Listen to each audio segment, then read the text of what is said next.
YaBoiGren. Welcome everyone to the chapter 2 of the first arc of Scandinavian Noir. Last time we left our I suppose I can just call you the protagonists, as they were just starting their investigation of the murder case which occurred upon Saint. Fuck, did I call it again? Saint Paul's University. So far, they have found very little. So let's see if they fare better this time. Oof. Scene start, and for this scene, it will be a freelance. Who would like to take the lead and do something? Alright. I'll review the dossier I presume we got about the crime scene that the UGN gave me. And I'll look over and go, hang on a minute. I didn't even look at the victim. And I'll peruse that. Anything specific to the victim. Who is called Will Hansen, I believe. Will Hansen. Right, so information on the victim. What is officially known about Will Hansen is that he was a student of religion in this school. He was at the time of death he was 20 years of age. And the cause of death, as you know, seemed to be falling from a tree, as in eternal trouble. Yep. And bludgeoning force. What is not officially known is that he was in reality a UGN agent working similarly to all of you undercover in order to observe and protect the students within the school. As for anything else, his family is not originally from Bergen, and he has very few family members to speak of. He only has a sister who lives in England. Okay. And that's about it. Ooh, do I know what kind of... Was he a renegade? Yes, he was an overrid. All UGN agents are overrid by necessity. I know what kind of virus strain he was. From what you can see, it says the strains listed for him, or syndromes listed for him anyway, are Angel, Halo, and Hanuman. A fucking fast as fuck stealthy boy. Mm-hmm. Cool. His code name when he was still alive was Shadowlight. Shadowlight. Okay. What an edgy boy. May I ask an unrelated question, actually? Seeing that this is the start of a new session, will our stock be refilled, or? Yes, the way I do it is that at the beginning of every session, your stock gets refilled. But if there's nothing new you would like to do, or you haven't had any increases in your social stat or anything, then you can just go with what you already had, or you can replace something. Okay.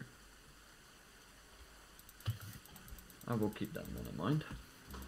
In other words, at the beginning of every session, your stock gets reset.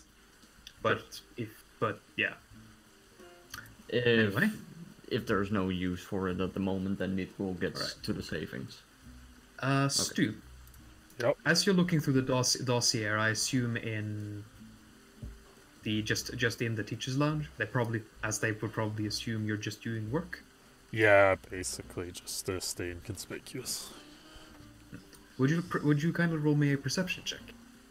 Okay. Let's see, how do I do this again? Oh yeah, sense, perception, no modifiers, and roll.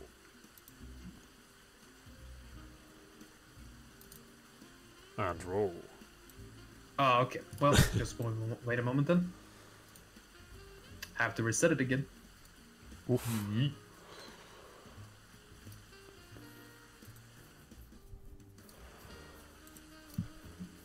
Please stand by. We are experiencing technical difficulties. Ooh. Okay. And it should work now. I'll try again.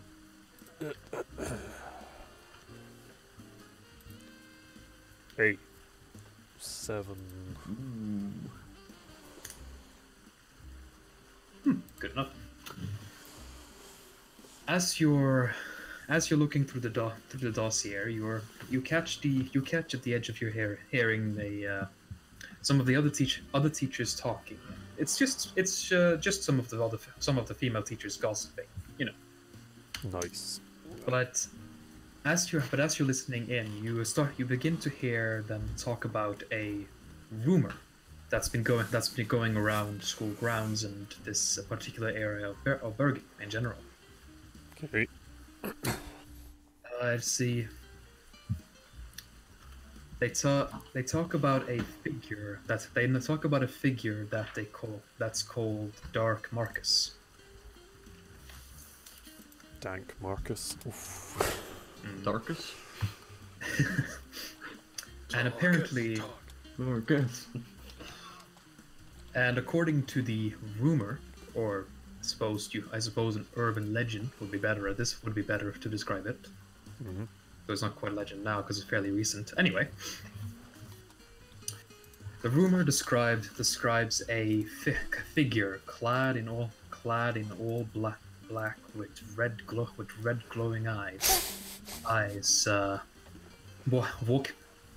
walking around and following people late at night. But whenever they turn to look at him, he disappears, and only to return later, mumbling incoherently.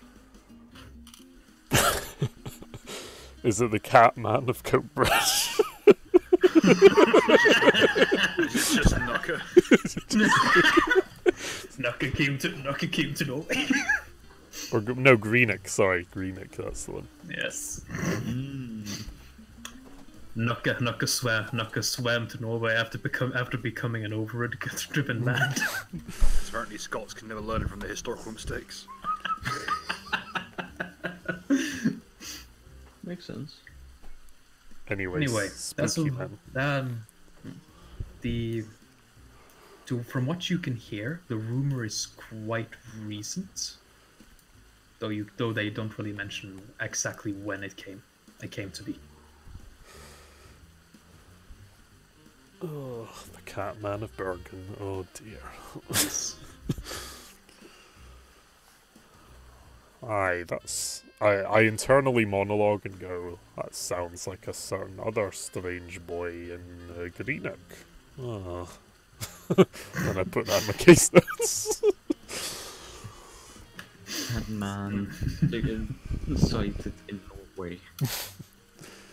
There's more than one of these bastards. How can he travel so far on his on his knees? The worldwide may never know. Who knows? I guess you'll have to talk about the Marcus who talked about the Catman. Right. Dark Marcus is just fucking Dracula. Because he's Marcus. Marcus with the laser eyes. Oh no. Oh no. Can I research if there's any legit info on Dark Marcus? Sure. Would you like to do an info roll? Yes, in the underworld. What kind? Underworld. That seems appropriate, strangely enough, for this as well.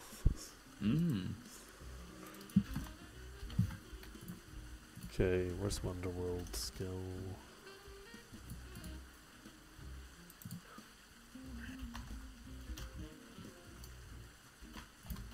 Okay, did I put any modifiers? Because, oh no, wait, I'm looking at the wrong thing. Info 1. Alright, there we go. I rolled a 14 anyway, so... That's pretty good. Right then, so I guess you just kind of make a few calls here and there, and send a few encrypted emails to a few people, Yeah.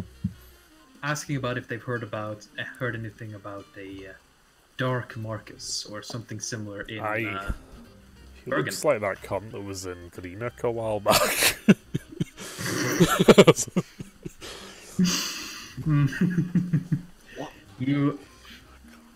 You throw the name around, then you don't really get much. But one of your contacts in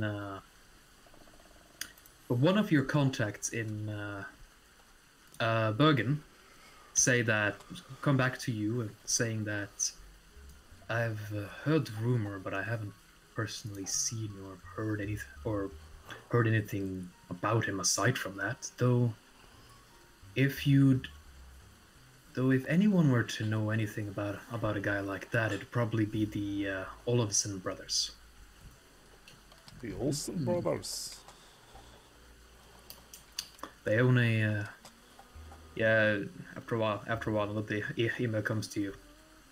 Yeah, a couple of there are a couple of black market shop there are a couple of black market shops in shopsmen In Bergen. black market traders. There we go. Black market traders in Bergen, around the Bay Area. They run a shop. They run a shop that's masqueraded as a thrift store called Olofsson's Bootlegs and Bargains. Huh. Fair enough. That's a good tip there, laddie. Appreciate it. Thanks. Just don't call me again next time you have to do something like that. Like that one time in Oslo. Don't fucking call me again. No worries, lad. You take care now. Put the phone up. Oof.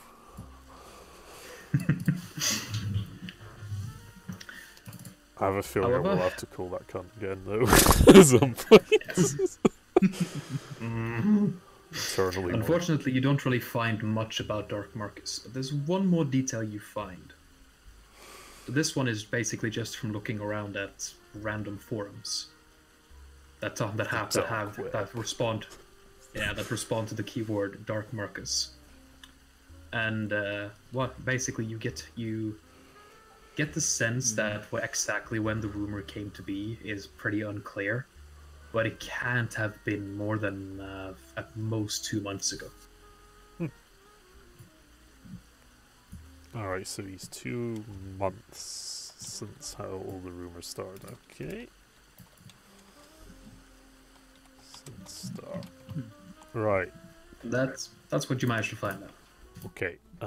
In that case, since I've gathered what I can about Dark Marcus, I'm going to follow up. I'm going to discreetly relay this to the team that there's a spooky cunt called Dark Marcus.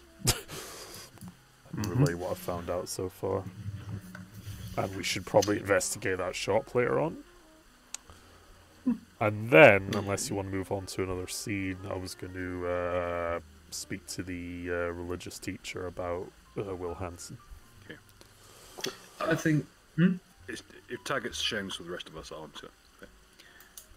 Perhaps we should start comparing times. Because I wonder if this Dark Marcus, this one, coincides with the placement of our victim to this region. Yeah. Indeed, it may be interesting to find out what event catalyzed them coming here. Or if they were seen around that time when the murder happened. I'll just make it a little clearer because I don't know if I was clear enough. It just says at most 2 months ago, so not necessarily exactly 2 months ago. Okay. Just at most. See if there's anything around that time. Maybe a student awakened. So, before that, before we go to the scene with before you go to the scene with Father Joachim, Yep. I'll have us. I would like to bring up Baron as a lead in a scene. Fire away. Baron, you last time we left off, the last session, it was right around lunch, and most of the students were in the cafeteria. It's now not long after lunch, and you have. I'll just say, if you agree to it, you have moved on to the library to do some light studying to keep up appearances. Sounds agreeable. In the library, there are as usual quite a few students around, quietly doing their job, and so quietly doing their studying, and the personnel and the librarian, the cold Mrs. Where is she? Hold on. The cold Mrs. Vera overlooking everyone. Hello there, Blizzard. Cold, Mrs. Vera, really?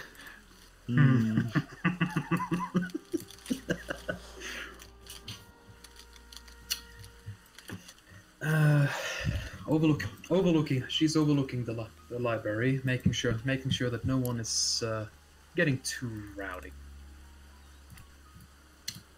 However, as you're studying, you too begin to hear the very same rumors that were spoken about in the teachers' lounge to Stu's character. However, more than that, it's quite low, of course, because they keep the voice down, because nobody wants to talk too loudly around Miss Vera. At least when she's on her job. You can see Professor Bag, one of the teachers of the school. Let me see, where is she? I put her here, didn't I? There she is. Standing towards the entrance of the library, speaking in talking to a phone. Now, just to notify you, this is moments after you received a text from. You received a update. After you received a update from Agent Taggart. Sorry and about Sorry yeah, you know about about the thing. Yes, which is why essentially the talk around you essentially confirmed what he's told you, that there is indeed such a rumor going around, and it has spread throughout the school. You also get to know if did Agent Taggart share the info about the Olofsson brothers? Yeah, I basically shared everything relevant I'd gathered about this whole Darmarcus thing. So, in that case, could you also make me a perception check, Baron? Okay. Okay, that is sense and perception.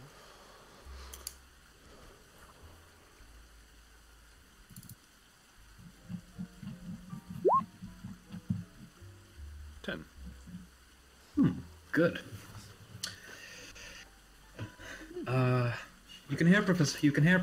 You don't really catch much of Professor Berg's conversation. She is after all trying to watch her tone, seeing as she had something to do in the library, but can't really talk on the phone in the library. So she's standing at the entrance, and as she's talking to whoever it is she's talking to on the phone, you catch her say,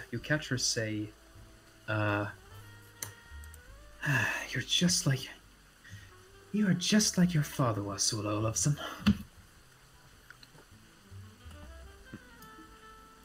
Taggart's being updated in real time. Yeet.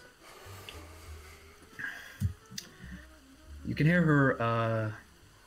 She doesn't say much as you catch her sort of middle of the conversation after this, but you can hear her say continue the conversation with.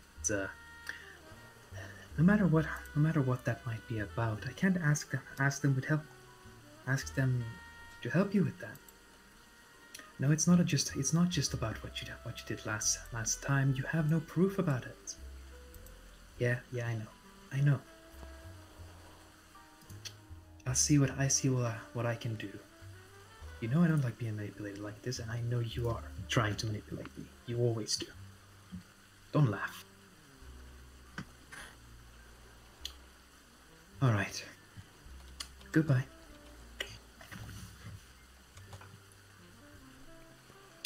She then goes back into the library. Okay, so now we know that she has connections, from possibly familial ones, or at least into enough to know the family of the bootleggers. No, wait. And what's more, is she's acting as fixer. So we know that the bootleggers have work going. We have our own boys. Right. You can continue this scene if you wish, or you can move on to a different one. This is one of those occasions where it's better keep stum. Don't want to knowing that we know. Mm-hmm. That case, because we're now two scenes into the game, please roll me encroachment for the day. 1 moment. 1d10, right? Mm-hmm. 3. That's minor. Ooh, poor Bill. Oh, goddamn. Oh, Apparently thoughts offend me. True to life, I see. oh, hey, Bill. 52, Same eh? percentage. 82. Ooh, 68. Crash Mozilla at last. Ooh. Wait, Are you? 16? Why did you add 19? Why did you you had add 6, 19 to don't you? that? You rolled 6. But you added 19 for some reason. Yeah. Yeah, but I've had encroachment from the previous days, haven't I? Yeah, but you reset that. Alright, I didn't Oh, know you fuck reset me. it. I've been continually fucking getting encroachment all this time. So, Okay. Oh, no, you reset your encroachment at the end of the scenario. so I should have 6 then until? Basically, what you're regaining is 6. As in, that you'll be 55. Yeah. You should be at 55, not 68. Yeah. Okay, yeah. Oh, right. oh boy, that's oh that's boy, oh fucking boy. everything. Yeah. Okay, Hold you on, can hold on, change your... hold on. Oh yeah, you can also go minus. Hold on. I'll try to help you then. Oofed. Ouch, me bones. Let's see. So, just to check, what do we add in the encroachment fields? Okay. 49. And now we Plus add 6 to that. There you go. And just roll a 1d10 and add that to your current encroachment.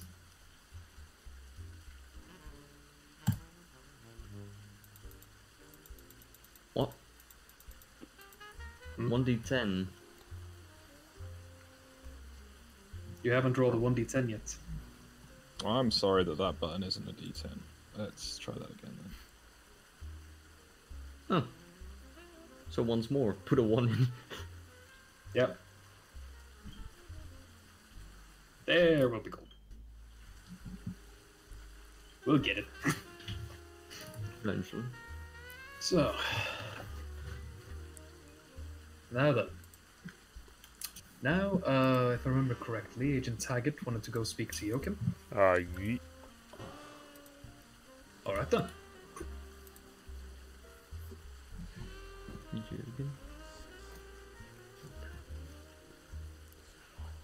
Välkommen Men- tillbaka. You mean Joachim? Joakim. Yeah, Okay. basically Father Anderson. Yeet. Alexander Anderson. Oof. A now. That's another universe. Meanwhile, in a parallel universe.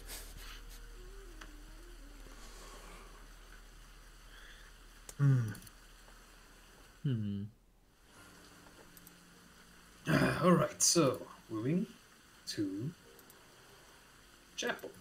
Hey, Scruffy's still cleaning. I think Yeah, everyone's okay, still, yeah. Who is going to be joining this scene? I'm gonna be standing outside, like usual. Smoking. Okay. If Well, every... it's my smoke break. Yeet. Fair enough. Yeah, in that case, I'll assume that only that's only Agent Taggart and Yumi joining this scene. Mm-hmm. Right. That case, you come to the church, and you can see Father Anderson. You can see him. Jesus, that is so intimidating. The Grand Priest with shades. Look at this goddamn Renaissance painting. Yeah. I mean, if it's the Grand Priest, it's missing something. You see, that's the Grand Dragon. You goddamn it. Oof. Okay. How do I survive? Alright. So yeah, I walk up to the priest. Is he praying currently? Currently, he seems to be looking over his. You notice that he didn't see you enter as you weren't as he didn't immediately shout your name. He's currently standing. He's currently standing over the. I don't remember what it's called. The altar. The altar. Yeah. And seems to be reading through what you assume to be the Bible, but it could be any book, really. Yep. Oof. Yeah, that's And pretty bad. Okay, seems made to it be- made it a priest instead. seems to be just reading quietly. Okay. I'll just sit down in one of the front rows and patiently wait for a little bit. He continues reading, and as you sit there and you can kind of get a feel for the mood in the room, you can tell that the good Father Joachim doesn't seem to be in the best mood today. He didn't have his lucky charms yet. Oh. I will carry on waiting for a little bit longer. Can I observe anything intriguing about the room? I guess I'll make a test for that. Make a perception check. Okay.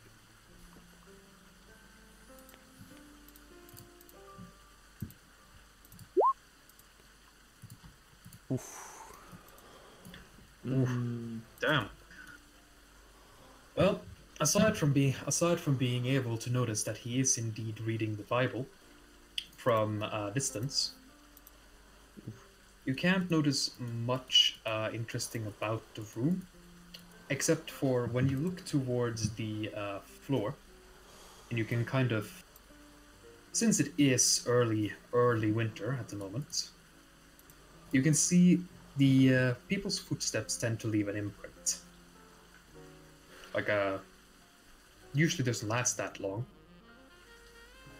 but footsteps do tend to leave a bit of an imprint due to the snow melting where they stand and walk.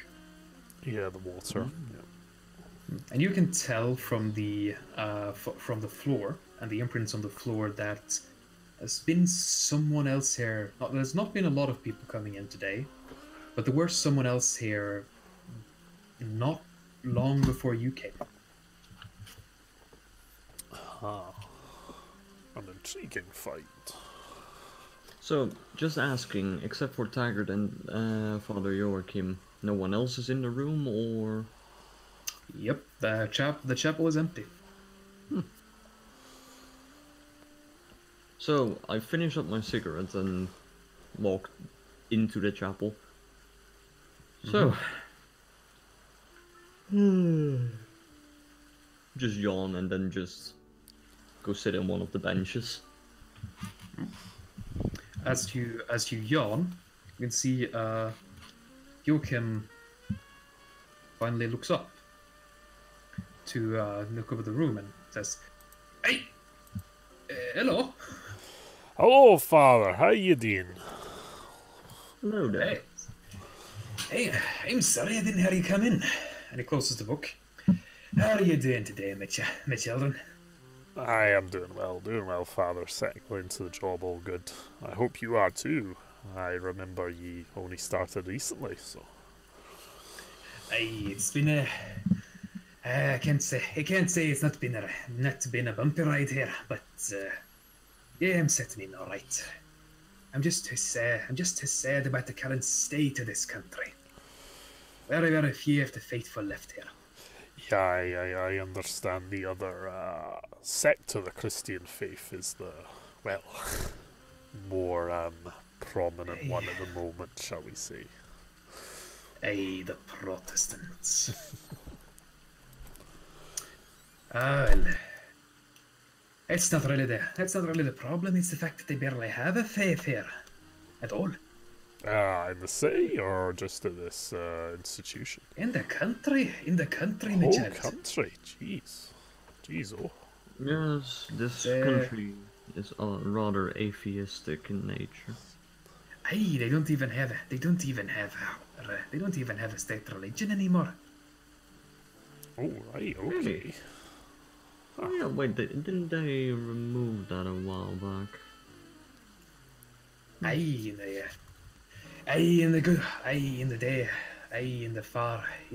In the past days of late 2010s, I do believe, early 2010s. That's when it became an official atheist country, and it saddens me heart to see such a godless country. Aye, it is a little unfortunate, isn't it? I'm not really too sure what you could do to alleviate it, to be honest. Other than just spreading the message as far as you can, you know. It's true. I'm here, but it's why I'm here, to spread the good word of the Lord. I wonder you. Under usually two ways. Or spreading the word. He kind of gives you the good father's kind of gives you a look, and then changes his demeanor again. But enough about me prattling on about that which cannot be changed. What can I do for you today, my children? Well, I just wanted to check in firstly, see how you are doing, and, well, it's a funny matter. That unfortunate poor soul that, fell out of the tree, shall we say, officially. I couldn't stop thinking about the poor lad, and I wanted to know a bit more about him, because I understood he studied the faith here, and I was wondering if you knew more about him, you know. Good on. Well, I didn't know him that well. By the time I was here, he was. Didn't know. For some, I knew that he studied some, but he didn't really come around here much, despite studying the Lord himself. Hi, Lassie, by the way. Good day. What? Swear, he didn't really come around here much, unfortunately. I suppose maybe his take on the words of our Lord was a bit more, how do you say, academic. Ah, yes, I see what you mean. Not so much a personal interest in the faith, more what do you call it? Researching all the faiths, maybe. Is that what you're saying? Curiosity, I suppose. Eh? Intellectual curiosity. Yeah. There we go. Aye, that sounds like it. So, He was of the faith, though I don't know if he was of the faith, but he was a very interesting lad. Didn't really come around here much or talk to people that much, but from what I understand anyway. But apparently he was a fairly good student, all things considered. fair enough. So you didn't teach him much, but did your predecessor teach him much at all, or was he not there that long either? This I handsome do lad. believe my predecessor was around to teach him. You see this. I did just teach one class in religion. Every other class is done by. He kind of pauses there for a second. Professor Eggleston. Eggleston, eh? I don't think I've met that Eggleston, one yeah. yet. He's a quiet fella, and though he's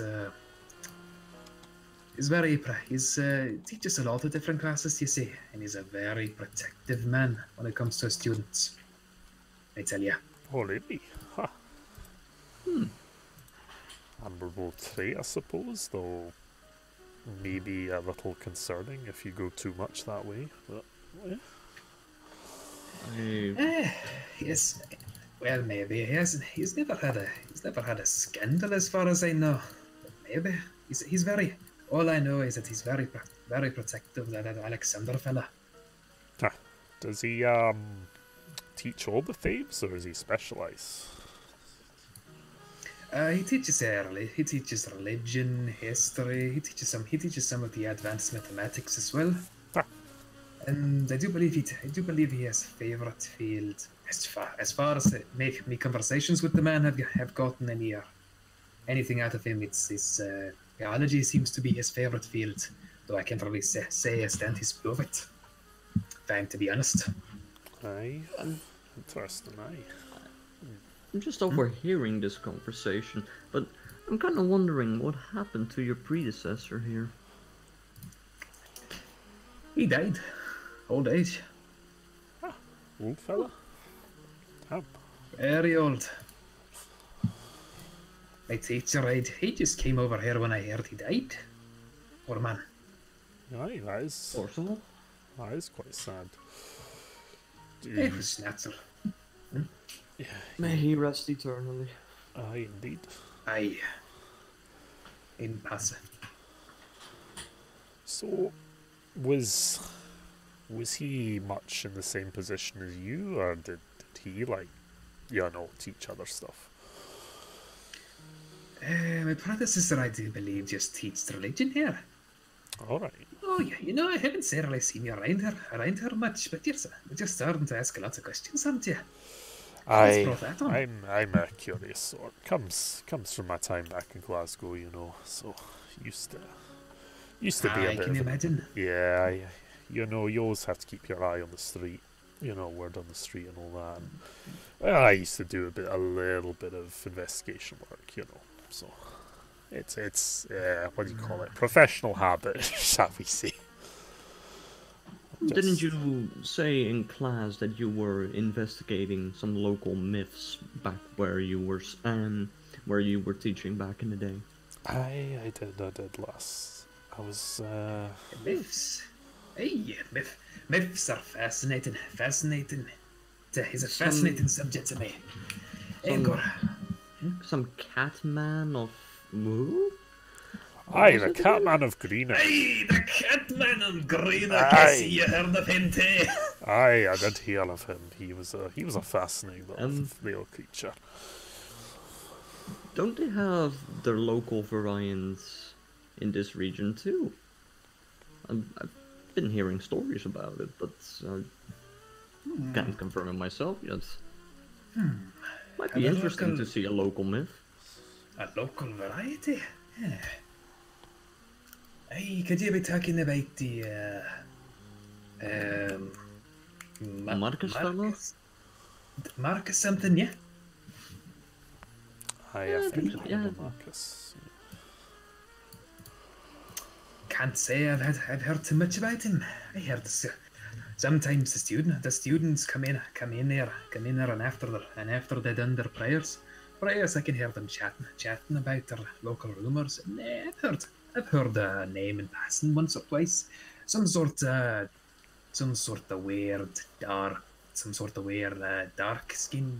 or dark-clad, dark-skinned fella. Ha! Like we're talking like fully black. Like not just one of them one of them African Americans around here, but one of them. What is an American doing here? Come on. Alright. But you know, just completely like black skin, not just brown but black, and then there's the dark and the red glowing eyes, right? Weird. Very ominous. Very ominous. Are we talking about a man? Or are we talking about a cartoon villain? Because it sounds like the second one. Hey, it sounds like a demon to me, lass. Oh dear. Well, at least we have our local priest here to exercise it in need. Aye, lass. If the devil comes here, I'll give him a taste of my knuckles. I tell you. Just a big smile just appears on her face as she leans a bit over on the next set of benches. But fortunately, I had a lot of respect for my teacher, but unfortunately, I can't say we were particularly close. Just close enough just close enough to where I wanted to take his position. Aye, well, it's one of those things, you know. You didn't really have the time to know him, but I'm sure he was a great guy, you know, in his way. Oh, he was a great man. Intelligent as all hell, and oh so faithful. He could preach the entire Bible from heart, I tell you. Fine treat. Well, Father, I think I best be getting back to my duties. I've spent enough time, you know, mooching around. Good luck to But good luck to you, big good man. Aye, I will. I'll catch up with you later, though. Eh? We'll have some drinks, alright? Speaking of that, Yumi opens her phone. Oh fuck, my break is almost over. I must be going as well. Dear, be diligent with your classes, young lass, or else remember, negligence is a sin. This that I have Or was to it go sloth? for attendance. Aye. And do remember to come back if you ever feel like preaching the good name of the Lord. Amen. See you, Father. Aye, man. So, that was Father Joachim. We now at least know that he doesn't know anything about the local myths. Nope. But he does know about the cat man of Greenock. So, Well, of course he's Who Scottish. doesn't? Well, I mean, of course he's Scottish. yeah. And he's probably from near Glasgow, so. And that his predecessor died of old age. Yep. Not that suspicious considering he was, well, old. Oof. I'll keep it in mind, though. I'll make a note of that. Yep. Right then. For the next scene, I guess we're gonna have. Yes, that was it. First of all, Lossie, are you able to participate, or are you busy? I should be able to. You guys started like 30 minutes before I was supposed to get off work. Oof. Or at least you guys sent out the notifications 30 minutes before I got off. You missed minimal amounts. Yeah. Essentially just got started, TVH. Yeah. So, Lossie. You're spending your day doing your own home studies while you're basically on vacation here in Norway. Because she's a good girl. Mm-hmm. But right now, you're just wandering throughout the hallways of the school. This is, after all, a fairly expensive school.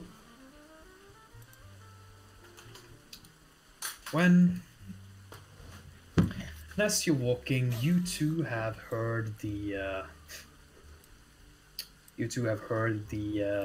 rumors that have been going around about the dark, mysterious, red-eyed figure known as Dark Marcus.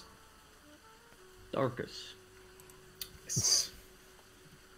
Darkus, dark. And what you've been, and you but just as you're about to round a corner, you hear voices. You hear voices on the other you hear voices around that very same corner. It sounds like two women fighting. Well, not like fighting. More like arguing. Cat fighting. Yeah, that was better. What do I roll for? Isn't it or do I use rumor? Haha. At the moment, it's when it comes to just, are you trying to listen into what they hear? To what they're hearing? Yeah, just listening. Oh, that's just perception. Okay.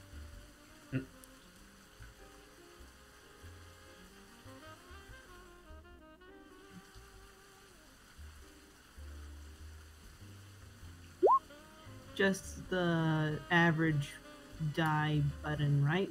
The D20. Okay. You rolled correctly. Nice. Right. You see from around the corner two girls who seem to be arguing with each other. Oh, woo. Oh no. Sky.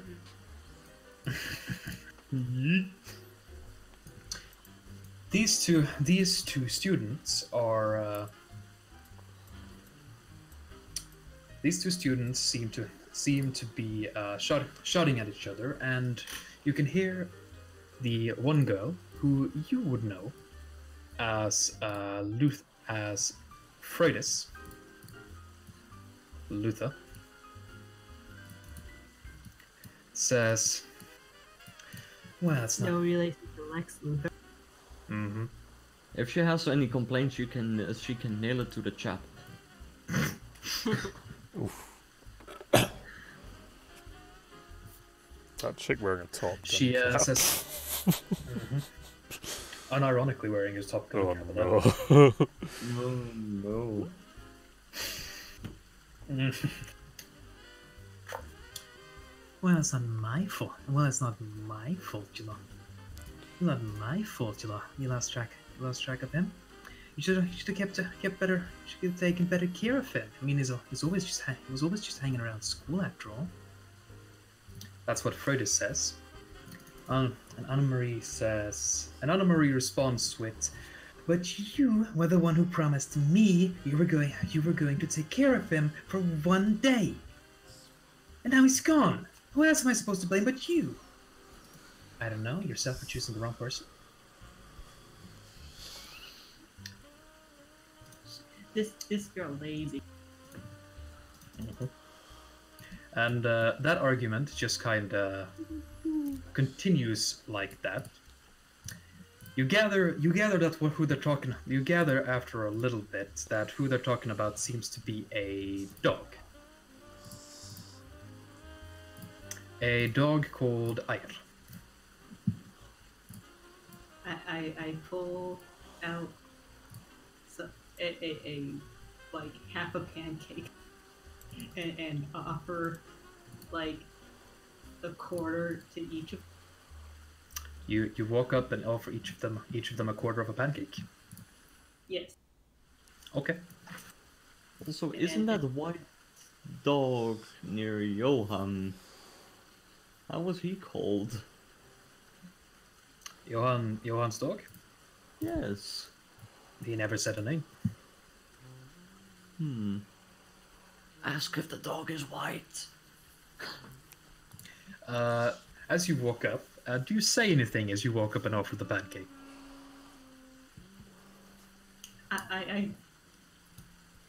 I'm more just looking for them to I'm more looking for like their reaction to me just giving them pancakes. I'm kind of hoping for them to calm their selves down before I ask them any questions. You wish to use the old tactic of calming someone's tits with pancakes. Gotcha. Well, I'm planning on using the hey, I'm a little girl and I'm giving you food. Now please pay all of your attention to me.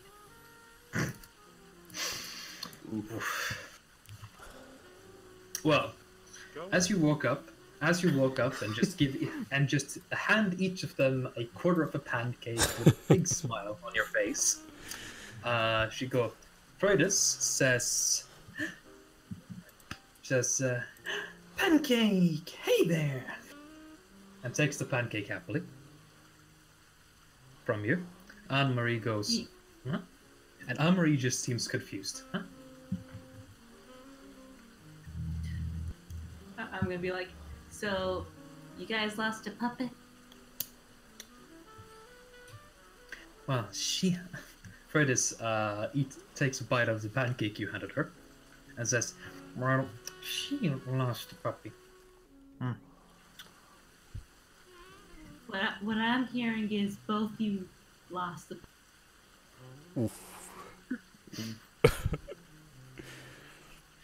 We live in an equal society. You must share the blame. Pancake's not taking any of this. He she said thing. Freudis just shrugs, and Anne-Marie just kind of says, it's just doesn't really matter. It doesn't really matter who lost him in the end. The point is, she's gone. And what's her favorite treat? What's her name? Ayr, says Anne-Marie. I don't know. I don't know what her favorite treat. I don't know what her favorite treat is, says Freudis. And Anne-Marie says, I do believe it was Chucky. Okay. I'll look around. She can't have too much. She can't have too much though. She's a bit too small for that. So small dog. I'll look around. Be like, obviously, actually, like looking for ingredients to make jerky on the fly. You're in the school hallway. Yeah, exactly.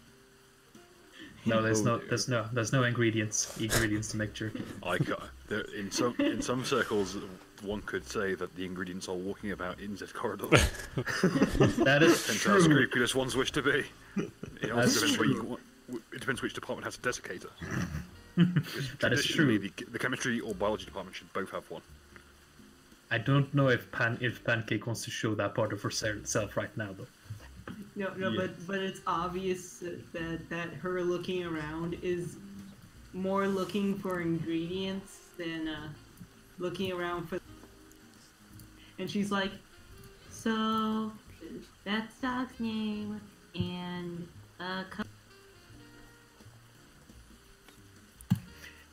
What did you say?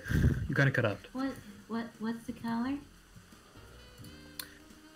She has got white fur and it's oh so soft and beautiful. Okay, so small white dog.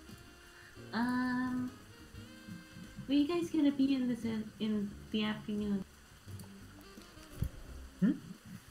Afternoon? Yeah, like after classes.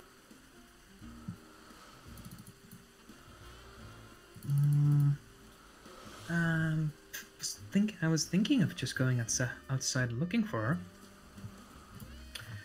I'm going But home. where is she gonna be? Where are you gonna be? Where can I find you? In the courtyard outside. Okay. And with that, Pancake is going to run off, like outside looking for squirrels. That kind of Freydis seems very entertained when you run off, and Anne-Marie just looks confused. Nani? She's gonna make squirrel jerky, and use her Whoa. abilities. Oh. I've got another idea, Lozzie, right? Sorry, it's an out-of-character suggestion. Since you are a Solaris, you can make pheromones, right? Make the strongest Yeah. smell of jerky out of pheromones you possibly can. That'll probably do the trick. Well, she's also psycho, so she's gonna be making jerky out of squirrels using her special ingredient ability Alright. and making the tastiest jerky, and then calling the dog over with pheromones. Okay. Actually, wait. No. She has pheromones to call rats. She's gonna make rat jerky. Rat jerky? This really seems like the same idea, but with a load of extra steps involved. So I'm using pheromones as you wing bottles of teriyaki sauce at random walls around the campus and hope for the best. It's gonna leave such a stain. Scruffy's gonna have to clean it up. Well, she has life shield. Well, sure, And that that's stops. Listen, doesn't matter what shield you got, teriyaki sauce is still gonna stain like a bitch. well, she has life shield. Life shield literally calls up a bunch of rodents to like protect you from something. She can pretty much summon just, a That is swarm. when Lossie, combat Lossie, happens, right? Lossie, just roll me an RC check. Is that to use the life shield or? That's Shield yourself. that's just to call out. That's just to use the basics of life shield to just emit the pheromones you want. Protect what's yourself the from the RC? risk of hunger. RC is a skill. It's mind and then skill RC. Okay. Oh wait, wasn't it negotiation for One moment. The you're note not- that says use negotiation to dodge. Yes, yes, but that's the power. I'm just saying you have. I'm just saying to you actually calling out the pheromones. Okay. Let's hope this works. That's fair. That's more than fine. You kind of just run around a bit, working up a little bit of a sweat. Then you use that as basis to emit the pheromones needed, and eventually a tiny swarm of rats starts centering around you. And then I whip out my western sword. You can't have that to school with you. You can't take that to school with you. Okay, then I whip out my fire and ice sword. Yeah, that is fine. Just remember to take the encroachment for it. What's the encroachment to do that? Do I That just will- do +6 currently 43, or do I just Just do add 3. Add 3, because that's the encroachment cost of casting a fire and ice sword. That's sad. Can't use any of You can use simple powers. that works. Yeah. Encroachment. Okay. Now you have a fire and ice sword. Remember to equip it. Well, it appears in my hand, doesn't it? Yes, but you need to equip it on your sheet. How do I equip? Oh no. The check mark. You just click the check mark next to it where it says fire and ice sword. Oh. Oh shit, there are ballistic knives in this game. Yeah. Once Wait, you've done that, But it's not. There's. the tiny gray box. Oh, okay. And then. And now you can just kill rats as you want to. Not even That's playing hilarious. D&D, we still can't escape the bag of rats. Yeah. Gain 10 XP, Lozzie. So Lassie just jumps around as she emits pheromones, tricking the rats into thinking they're safe as she creates a lightsaber without a hilt, without a hook in her hand. That's such an excessive weapon for killing rats. And a nice. I'm just picturing Qui-Gon Jinn and Obi-Wan at the beginning of the Phantom Menace cutting rats up on the floor, dancing around to acrobatics. So just a nice sound is heard as she jumps and pirouettes around with dead rat parts flying around her. She's turning to Rat Chef. Literal rat. Ratatouille. Okay, And don't I let use- Lemonade hear I about use this. that Ugh. to- You've not watched the Rat Chef video, have you, Lozzie? I don't know. I You use would that, know. and then I make the jerky. Hopefully the dog comes while I'm making the jerky. Phrasing, Lozzie. The dog- What phrasing? There's nothing wrong with that sentence. There is a lot wrong with that sentence. Just roll me a procure check to procure the dog's attention.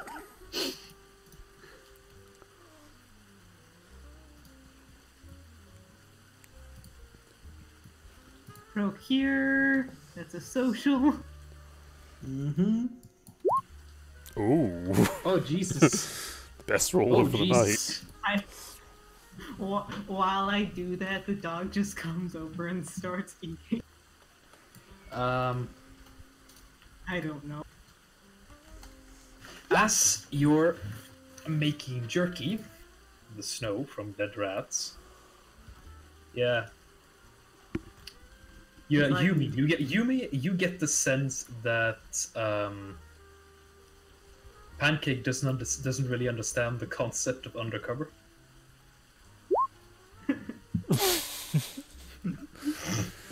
Not my problem. Luckily, however, by some miracle, it seems that very few people have noticed anything. Very few, so people have noticed. And Not I saying get any the more than dog. that. So I get the dog. Eventually. Oh. Oh wow. Okay. We had a real dog. That though. wasn't. No, that was my mom. Because she could hear me. And drive by. Drive-by barking. On the plus side, I feel safer knowing that Lozzie can literally just get a lightsaber out of nothing and yeet on things. That'll be useful when things go bad. And Well, I can as get you're, you make some jerky, and you basically just set it out to let the scent spread with the wind. And you kind of sit somewhere nearby and just kind of wait. When you see, eventually, a tiny sort Do I of see a Pomeranian? matte gray-white fur come towards the beef jerky on the ground. Is that a persona reference? The dog pants slightly as it sniffs the food, as it sniffs the jerky, and starts eating it. And it's the best jerky it's ever tasted. Probably, yeah, since you have those weird fucking simple powers. Yep. And dog is found. Day is saved. Now you must pet the dog, though. Can Pancake pet the doggo? Can Pancake procure the doggo for the chick and just hug it until the chick comes? Alright. I will say, Lozzie, You, don't pet it whilst eating. That's the one tip we'll give you. When it's finished, you can do what you want. More jerky. Also, don't overfeed it. And you walk over to it as it finishes eating, and you can see that it shakes itself and looks up to you, panting. I'm like, did you like the jerky? I made it for you. Oh, well, in that case, thank you very much. Change seat. Oh, she has Dr. Dolittle as well? Eee! Nope, she doesn't. Oh. That dog has a stand. And we change scene to a GM scene. So, That is a nefarious looking doggo. Oh shit, use the artwork that I found earlier. Ugh. yes. Where are... As we now switch to a GM scene. This is the... we come to the harbor of Bergen. It is, as most of the rest of the city, covered in snow. And we can see, as the camera pans in, a figure walking towards a warehouse. The figure is wearing a trench coat. Is wearing a trench coat, though it's not a very particularly long one. More like a trench jacket, as strange as that sounds. As he walks towards the warehouse, he looks one of what appears to be workers of the warehouse in the eyes. The warehouse worker puts a hand up in a salute and says, Seagull. "It's about," Heel Hydra. and says, It's about ready, sir." "Good. How much longer?" "Would have to say maybe a day at most." "Great. Prepare the ship. Prepare. Tell the ones at the bake to prepare the ship. Then will do, sir." And then he walks into the warehouse, and the door closes behind him. As the camera pans out, it pans out in such a way that it seems to have been. The camera essentially seems to have been placed in such a way that it was meant to represent someone's vision, what someone will see. And as the camera pans out and turns away, shaking, so mumbling can be heard, saying, "They're coming to get me. They're coming to get me. They're working for him." And the GM scene ends. It's Slenderman. And for the next scene, we will return to any of you.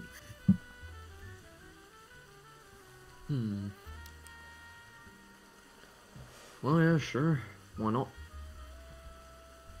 Right. So, would you like the scene to be happening more or less simultaneously? In that case, we'll just start basically right after the scene with Mossy. You're in class. You're in class studying with. I'm gonna say if Agent Taggart wishes to join the scene, then he is the one holding the class. Yep. Another language class. Yes, and because this is because this is a language class, Bill's character will also be here. My character is just looking out of the window, falling half asleep, seeing Pancake, then turning away, not dealing with that. Yes. Not wanting to deal with the rat genocide. Nope. Not wanting to deal with the genocide. It's always a good choice. The homeless people. As The you're cat man sort of. Yep. The Catman of Bergen. Hotel rat Wanda over here. Best I can do, okay? It's the best I can do. Welcome to Hotel Ratvania. Ratfornia. Okay. For this class, I'm teaching various Asian languages. Today we will be discussing the ancient root ancestor of modern Mongolian. Yes. Something really obscure and dumb like that that no one cares about. Ching Chong, your religion is wrong. Yeah, basically. It just becomes, as I do it, it just becomes vaguely racist as I talk about the various Asian cultures and how they ended up this way. The students are used to it. Like, that's the thing about my classes, they're about language, but they also end up being about culture and history, inevitably. Hakujin. Told by Glaswegian. Kokujin. Kakujin.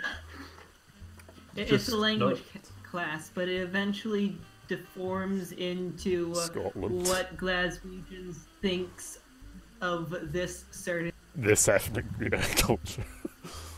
Yeah. Yep. Yumi has one of the books. Today we shall be discussing the root language of all of the gooks. Yes. Sir, I'm not sure that's what they like to be called. The gooks. The guineas.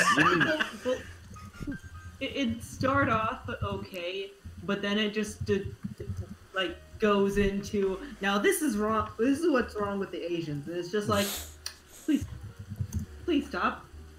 Please stop. Oh no. It's not quite that bad, but it does get dangerously close to, like, inflammatory stuff. Yumi is not paying attention. She has one book propped up, so you can't see what's behind one of her hands as she's basically just texting someone. As the class winds down, behind it. various... Well, actually, let's do the scene before I get to the end of the class. As you're going through the class, and it's of course as it is, and there's very few of the students who are actually following along. You can hear more of the vague rumor going about, the details that most people know. His description and the fact that he follows you and then just disappears. Oof. Spooky. But as you're sort of going about teaching and going into, and so the pronunciation here would be Sursebrnin.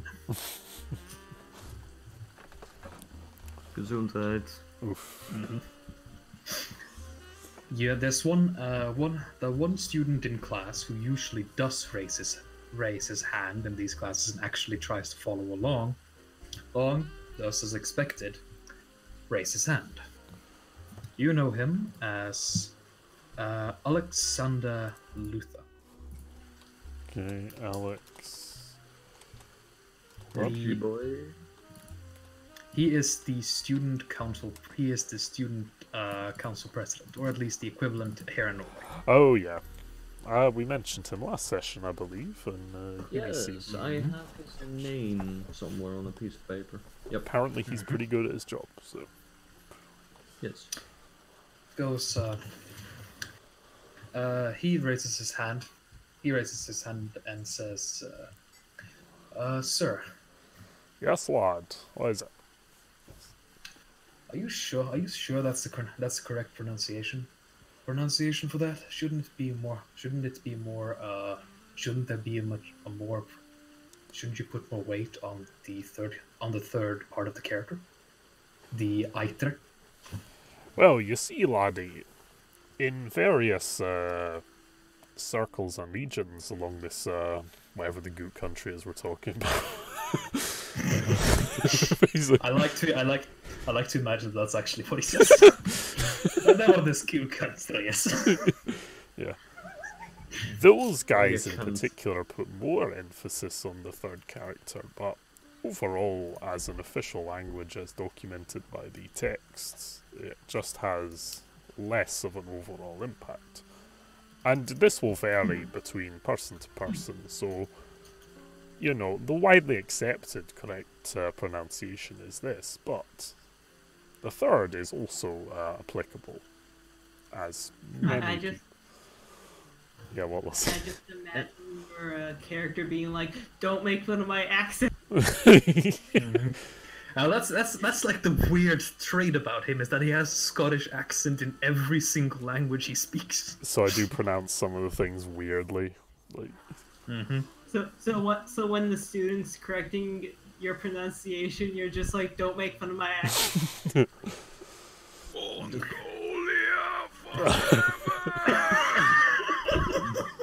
The fact that he can follow along with his lessons makes me, well, very certain that he has the same fucking power as you have. I feel like this guy's a Newman like me as well, so. So, I have to pay attention not to go into the fucking mob business when he is around, Yeah. screaming in Italian. And as you finish your explanation, Alexander adjusts his glasses and say, interesting, I'll keep that in mind.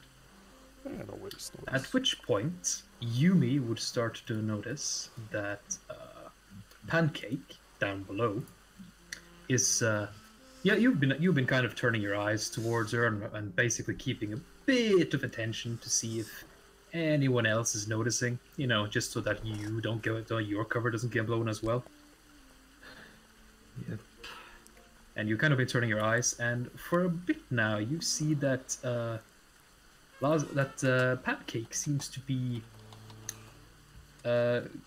not just talking to the dog, but from what you can read from the lips and see of them interacting, they seem to be conversing. Which point, Pancake, the GM will now force you into the scene. The dog just spoke to you. Yeah. I'd be like, "Doggo talk. What does the pupper say?" What was I'm that? just going to Literally- send... Literally, what Pancake is saying. The doggo has talked. What does the pupper say? Oh no. What was Yumi gonna do? I'm just going to send a message to Taggart. So, Pancake is talking to a dog. Do we have a telepathic link, by the way? Just. No, I'm just sending via telephone. Oh, you're just texting me in class, You're- alright? Yep. You get a beep on your phone. Meanwhile, Excuse me a moment, lads. Meanwhile- Lady, lasses, and lads. Carry on through page 36 of the Mongolian local Highlands Culture. dialect. My daughter. And now And, look at the uh, phone. Oh, yo, this dog talks though.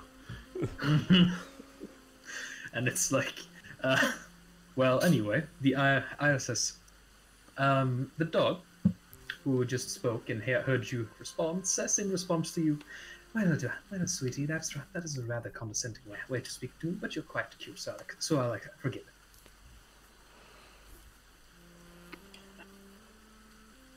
My character is just like kind of stunned, and and is like, "But the pupper has talked. What do you have to say, pupper? What words of wisdom do you want to disclose?"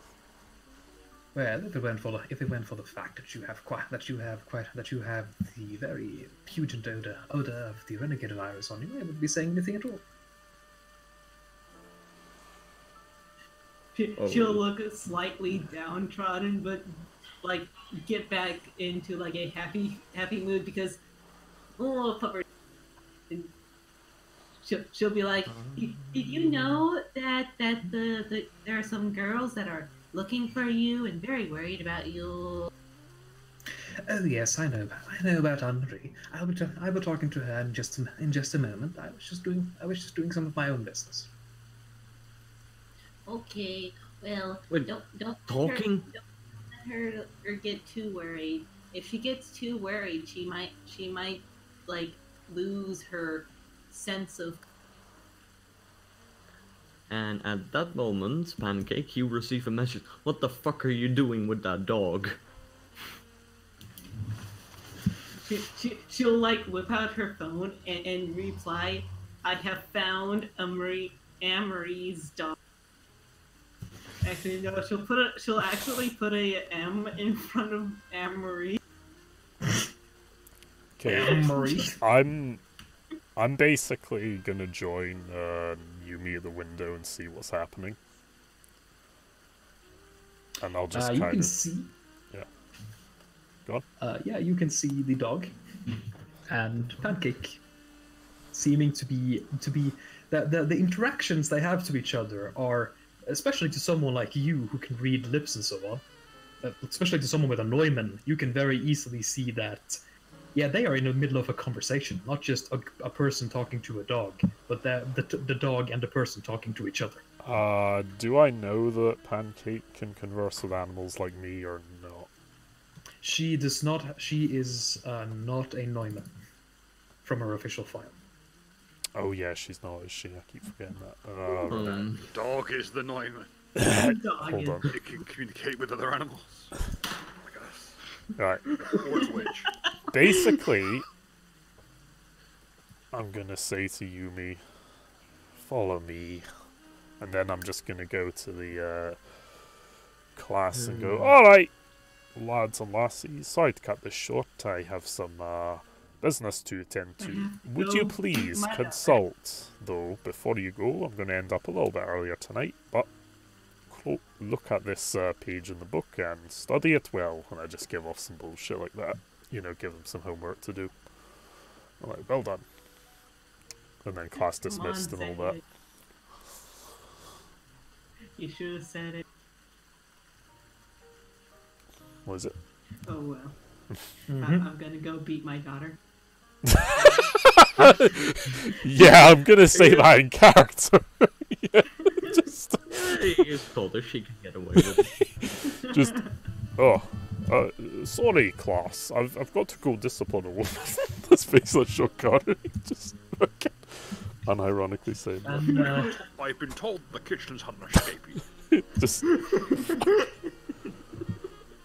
so, Bill, your character has, of course, been sitting there noticing that Yumi and Pancake and Agent Taggart seems to be acting weird. Okay, I'll look at where I am at the back of the room, wait until no one's looking. Mm-hmm. T-pose through the ceiling. Get motivated. Does the dog do anything? let's go. My squad needs me. Does the dog do anything in reaction to the T-pose?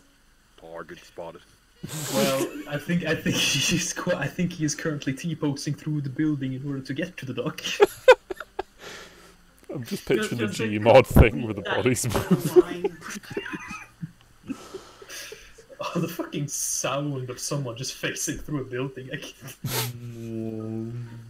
can bring the seat with me, it would be funnier looking. I just T-posing with a seat with desk just floats into the grab hold of the desk, just floats into the What sky. time of day is it, by the way? Currently, it's afternoon.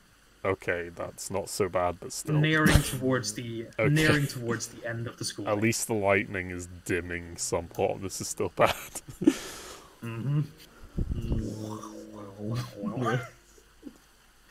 Anyway, so Baron will get there first, naturally. Because I have to literally run down the stairs like a mad lad. And upon arriving, which point I guess you park your desk. Yeah, I'll pop my desk around the corner and then into the scene as if I'm on foot. No, It's your no, vehicle. he needs to park it in- I like to think he like holds his arms out like little wings as he flies to the stairs. Because despite being a very serious mercenary, he still likes to have a little bit of fun with it.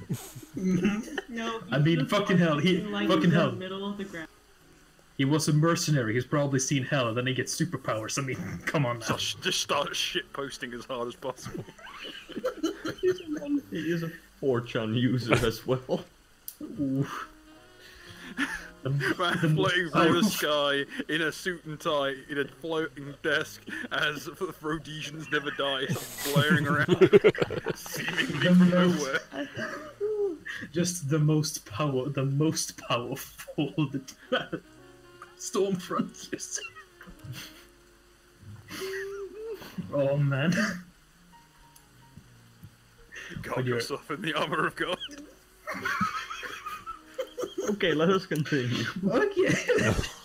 So we you arrive there. Which point you walk around to Pancake and the dog. And what does Pancake say to the dog as Baron arrives? And this is how you Does Pancake notice Baron? I'm assuming that this is in the middle of a conversation, so I'm wondering what you were saying during the conversation. Well, Pancake is still doing her little goodwill job of trying to get the dog to go back to Anne Marie. So she's more like oh, okay. So other than you doing this, you gonna go home soon? But she's like a average girl with a puppy. She's gonna talk puppy talk in a way.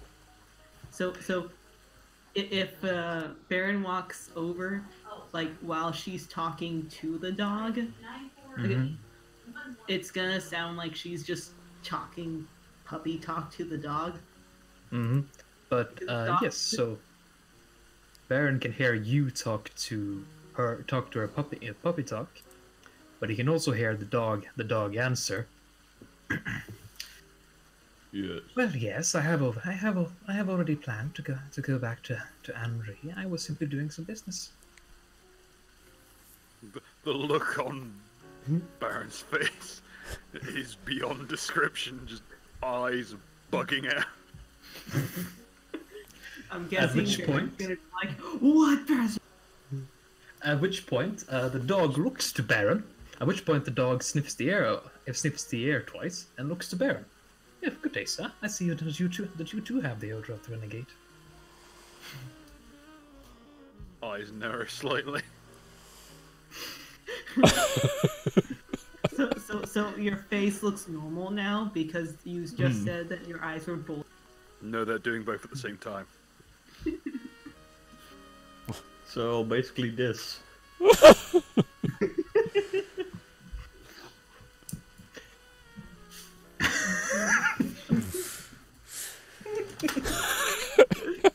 Once again, we bring up Dankula. Yes. It's about right to be perfectly honest. God. Wait, what? We found the dog of Greenock, the dog man. You found a dog. You found a talking dog. Yeah. We found a dog rapist. Dog of Greenock. Yeah, the dog just kind of waits for you to respond.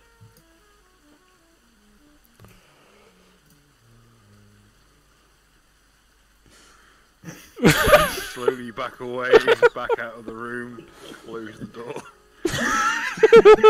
Well, you're in the corner. Immediately text Taggart as fast as I can. The dog is talking. The dog is talking. I just text back really Is this a quickly. witch? I text back really quickly. I know. Hold on. In all caps, in bold, and it's italicized. Is this a witch? Question mark. Is this a witch? Alright. I just keep going. You arrive shortly after he sends the text, and the dog just cocks its head once and says, Along with me, I think. Walking Oh after my word. him. Oh my word. The dog is not only a Newman, but it's also a chimera, and that's why we have claws on the wall. Well, hold on. What happens, Grant? the dog was just about to say, you texting someone? I've never managed to wrap my head around one of those devices. I wasn't quite fit for it. Texting faster. It can see through walls. Well, you weren't in a room. Pancake. You were just on the outside. I can be. Pancake will pick up one of the rat jerky pieces, hand it to the dog, be like, "That's okay, Pepper. They weren't made for you." The dog eats some more. At which point, Agent Taggart will arrive. Okay. Alongside Yumi, and the dog will sniff the air twice as you approach. Why and look did we have towards you. to take the stairs? And say, she will say to the arriving Agent Taggart and Yumi, I see that there's quite a lot of people coming to meet me today. How do you do? I'm alright. How are you yourself, doggo? He talked. Is he a witch? Everyone. From a text message, I told you that's a fucking witch. I just also light up a cigar as I'm waiting for a response. Oh, I'm doing quite alright. I expected more. You seem to be quite used to this. There's not a lot of humans who seem to be have this sort of mellow reaction to talking dog. I expected you to be more like your friend over there. The dog motions towards where Baron would be, even if he is behind a wall. Is the dog, what's the gender of the dog? Female. Well, darling, when you live in Glasgow, your life, you see a lot of funny things, so it's not too bothersome for me. I just take a nice puff of the cigar. Is that so? I should take a travel there.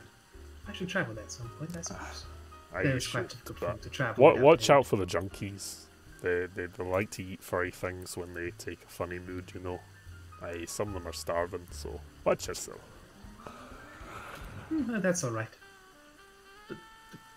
I thought that Pancake was just insane, but that dog is talking. So you're, no. I'd be insane. It's a pupper anyway. I have seen what you did to the fucking rats. You saw nothing. It was quite tasty. She'll be like in the mix of laughing and like threatening at the same. You saw nothing. My daughter is very kind, although perhaps a little reckless at the same time. So Also, I hope you forgive her brashness. Also, it might not be the best idea to do this out in the open. Is there anyone around us, by the way? At the moment, no. In fact, could you... You're Neumann. Yeah. Yep. In fact, there seems to be very few people around this particular area. And stuff. As in, a bit too few around this area. Pancake went to the place that had the most rats. That's obviously gonna be only the place with the druggies. Can I do perception to notice if anything's off? Yes. 12. Seeing as this is the court, it's around the side courtyard of the school that you're currently in. Mm-hmm. As you were able to see this from the classrooms. The fact that there's so few people around here, I mean, it is the back courtyard, so it's not like there's going to be a whole lot of people here anyway. But the fact that there's so few people, in general, is kind of strange. It's Not just necessarily. a professor's daughter, surrounded in, sitting in a red circle with a little white dog. How is it supposed to be anything but? Well, the strange thing is that isn't necessarily that people are avoiding the area, it's that you can't see anyone within sight. That is weird. Anyway, I'm after... just going to sit down on one of the benches, light up a cigarette. Yep. Be as inconspicuous as fucking possible. Yeah. I'm just going to kneel down next to Pancake and just keep puffing on the cigar with the doggo in front of us, just so it doesn't look too weird. And I'm going to, after taking a nice drag from it, go, "So, darling, you're, not one of the, renegades, are ye?" Oh, I would be an EX renegade. An EX renegade? At least. You can make me a knowledge UGN check. I don't think I have knowledge UGN, even though I work for the fuck. In that case, just roll me mind. Just roll mind, okay. Can I do the same? Yes. If you have knowledge UGN, you can roll that. Nope, just mind. Oof. A EX renegade is the designation given to strains of the renegade virus. Like anyone who got above a 5 in this would actually succeed, because it's not very well kept secret knowledge, especially not to illegals. It's basically more like a common knowledge thing, but there are still chance that you won't know it. So, yep. Essentially, the EX renegade is a designation given to renegade to objects and animals infected by the renegade virus, as the renegade virus can in fact infect animals and objects. Alright. Okay. That's not like minerals. That's not too spooky, I suppose. I imagine it's not the most common thing, though. Oh no, it's especially not common for it to manifest in the form of a talking dog. Yeah, and an animal. Yeah, it's a little strange. That's quite strange. Hey, there's more of the virus going around than I first thought.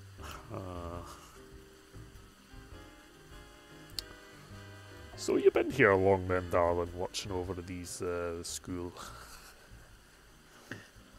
Oh yes, it's quite interesting. There's no place in this city that has quite such a strong odor about it.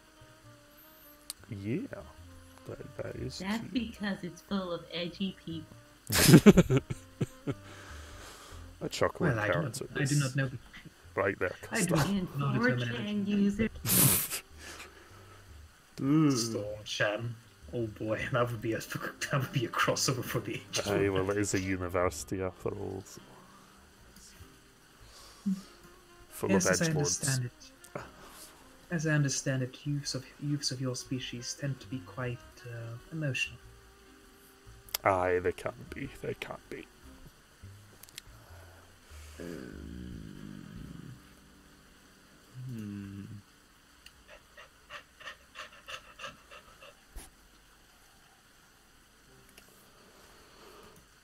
So tell me, maybe I can, since my daughter has been very kind enough to give you a nice meal, would you Oh be yes, able... it was quite well. Yeah, would you, happen to have known what happened to your, how long was the murder ago? Like a week ago or two? Like... It was a month ago. This is probably a long shot.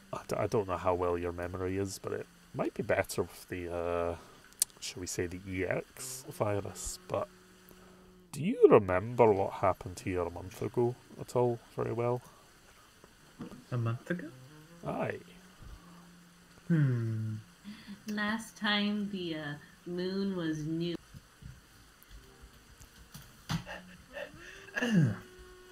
Oh, I do remember. I do remember a bit of a brawl happening near the building with a cross on it. Oh, aye, yeah, that's the place I was interested in. So, a brawl, eh? Mm-hmm. Well, what was happening, if you don't mind me asking? Oh well, I remember seeing this. It was quite dreadful. It was quite dreadful, really. But I didn't really have the power necessary to intervene, as it was quite a frightening sight. You must understand, and I am unfortunately not much of a fighter myself. Aye, that's fair. I saw a younger man. I'm not sure how old. I'm a bit fussy on how members of your species keep track of time, but there was a younger man. Well, I suppose I should start from the beginning. I heard that I was walking around when I heard a bit of a noise. It sounded like a muffled scream. I suppose the only reason I heard it must be because of my hearing. As I understand it, my species tends to have a bit of better hearing than yours. Anyway, I walked over to see what was happening, though I kept certain distance, and I saw a long-haired figure in a red cloak assault this younger man near the chapel there. Did he fall from a tree? Whom? Did the person who was being attacked and lost the battle, did he fall from a tree, or did he get poked? No, as I remember it's these red. I don't know how quite to explain this, but these red flowing. Claws, tentacles. No. Tentacles? What's that? They're long, tubey noodles that move on. Oh, that would actually be quite an apt description. Yes, these strange tentacles were moving at incredible speeds and leaving many tiny cuts in the other individual. And then suddenly those cuts began to bleed quite heavily. Well, that's not really... They seemed a bit too small for me. But then, all of a sudden, the blood began moving. And then he just fell. Just fell on the ground. I knew it. I'm just... He was attacked by the syringe. I'm just texting Baron. I can't believe we're getting evidence from a talking dog who is certainly I am fairly certain this isn't admissible in court. I know. It's a bloody good job that we don't answer to a court. Mm-hmm. Yep, the answer to the UGN. Yeah, that's all I can really remember. Would you be okay if we killed the person who won the fight?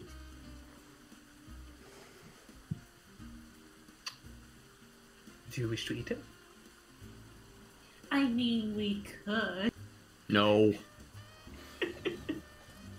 Crystal, let's not jump to any conclusions. Let's need to find the man first.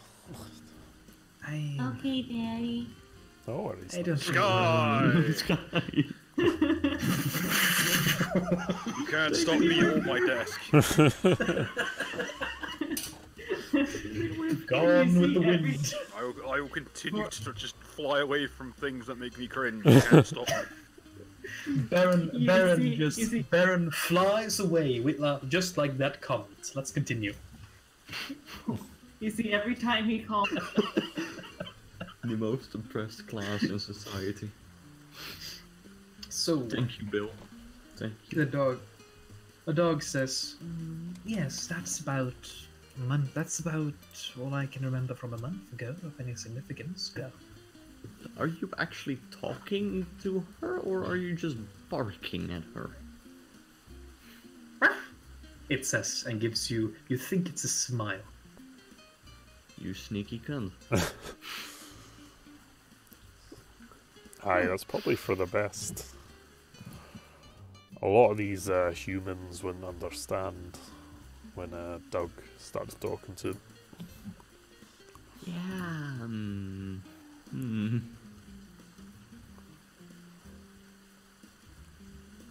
So, is there any reason for this? What do you call question?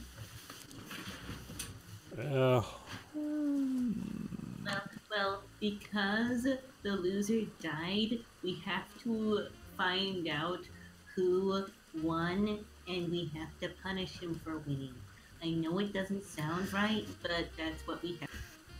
You're correct. I'm quite accustomed to your strange way of dealing with things. The strangest thing about the winner was that he didn't finish the meat. Naturally, I don't really find human meat to be so tasty. Neither does anyone in this group. Maybe Pancake, but Pancake is the most weirdest of us all. I am playing like someone would play a barbarian hobbit. That is fine. terrifying. The Hobbits. Yes. Your character fits this campaign. That's not a problem. Anyway, so you've met Aya, the talking dog.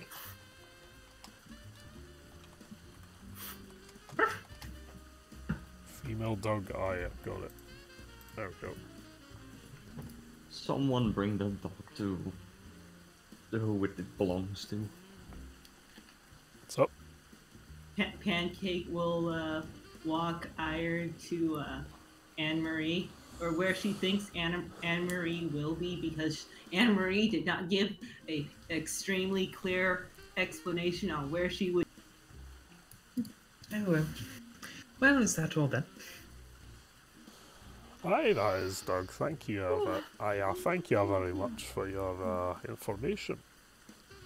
Let us know. Well, you can talk to Crystal here if you need anything else, but yeah, just keep on the lowdown. You understand? Many people don't understand our ways, shall we say? You don't know the way. Also, I should warn you. You might have a bit of a headache. Bye. And the dog starts walking away. Do I get a headache? Yes. Could you roll me a will save?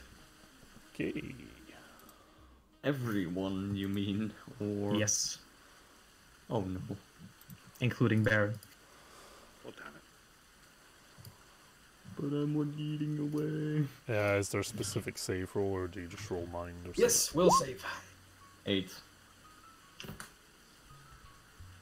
How do we Just say? roll a will save. just roll a will. Just roll a will skill. The will skill, that's it's called. Oh yeah. Yes, it's in mind. If you don't mind. I have 2 ranks. Oh fuck. No headache for Varric. Yep. I Most got a likely. 5. The skunk wasn't here. So, So, alright, did, so, did I lose? Or... yes, you lost, Lozzie. Yumi and Lossie. Both of you don't quite know what just happened. You have you're aware that you just met someone who told you something about what happened near the chapel about a month ago, but you can't remember who it was. Baron and Varric, you're fine. Well, this is after Pancake leaves Ire at with Anne-Marie, or That's fine, but as you're walking away from the dog, and the scene Okay. comes to an end, you can't quite remember who you're getting Anne-Marie to see. alright. You do remember that whoever you met did tell you something or another, did tell you that they saw something happen near the chapel, and you remember what they said, and what they said AKA. about what they saw near the chapel, but you can't remember who told you. AKA freaking Alright. mind wipe dog. As in, but Baron and Varric, you two can remember. Does Yep. Pancake consider the person taller or shorter than? This is a big deal. You don't remember. You do, however, remember that you promised to find Anne-Marie's dog. And the promise has been dealt with. Nope, Found a because you dog. haven't found the dog yet, as far as you know. But she just tried to return Anne-Marie's dog to her. No. Oh, no. You're aware that you were about to go to Anne-Marie to tell her something, but you can't So remember what. as far as Pancake's aware, the temptation of jerky.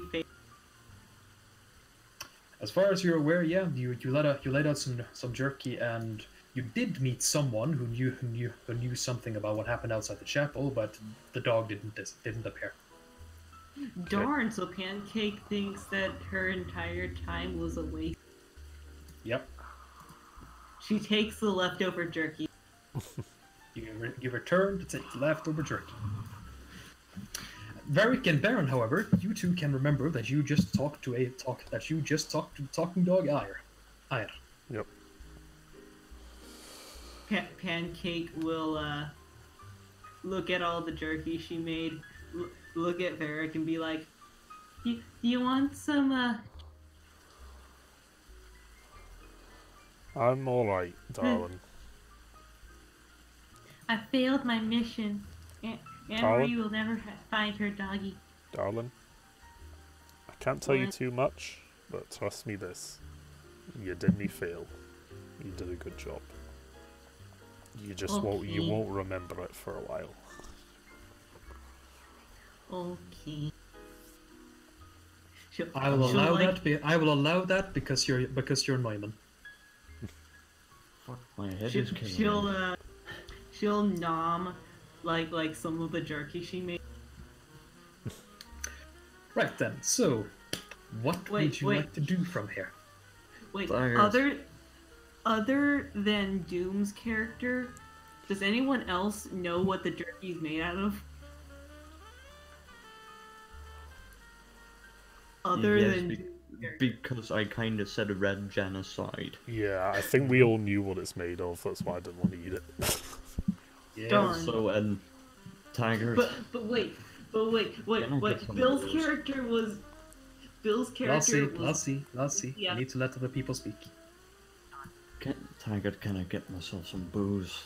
Get a fucking headache. Here you go. I just pass her the flask. I'm just like, don't drink it all. Sorry, cute. Have some water. That'd be such a troll move. Just a full of water. It's water in triple quotation. It's 20-year-old whiskey from. Oh, From yeah, the Derby. Glens. Yeah, from the Glens. Alright then. She So, passes back. what would you like to do from here? I think, unless the squad wants to investigate a little bit more, because Skog hasn't done too much yet, so I think we should give him some investigation Right. time. Oh yeah, thank you for reminding me. Worried.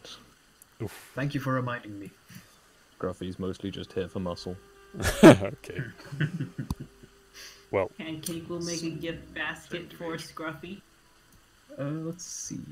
I was going to say, if there's nothing else that we want to Yes, resolve there is first. one more thing. Alright. There's one more thing where I was thinking of having Skog be the lead.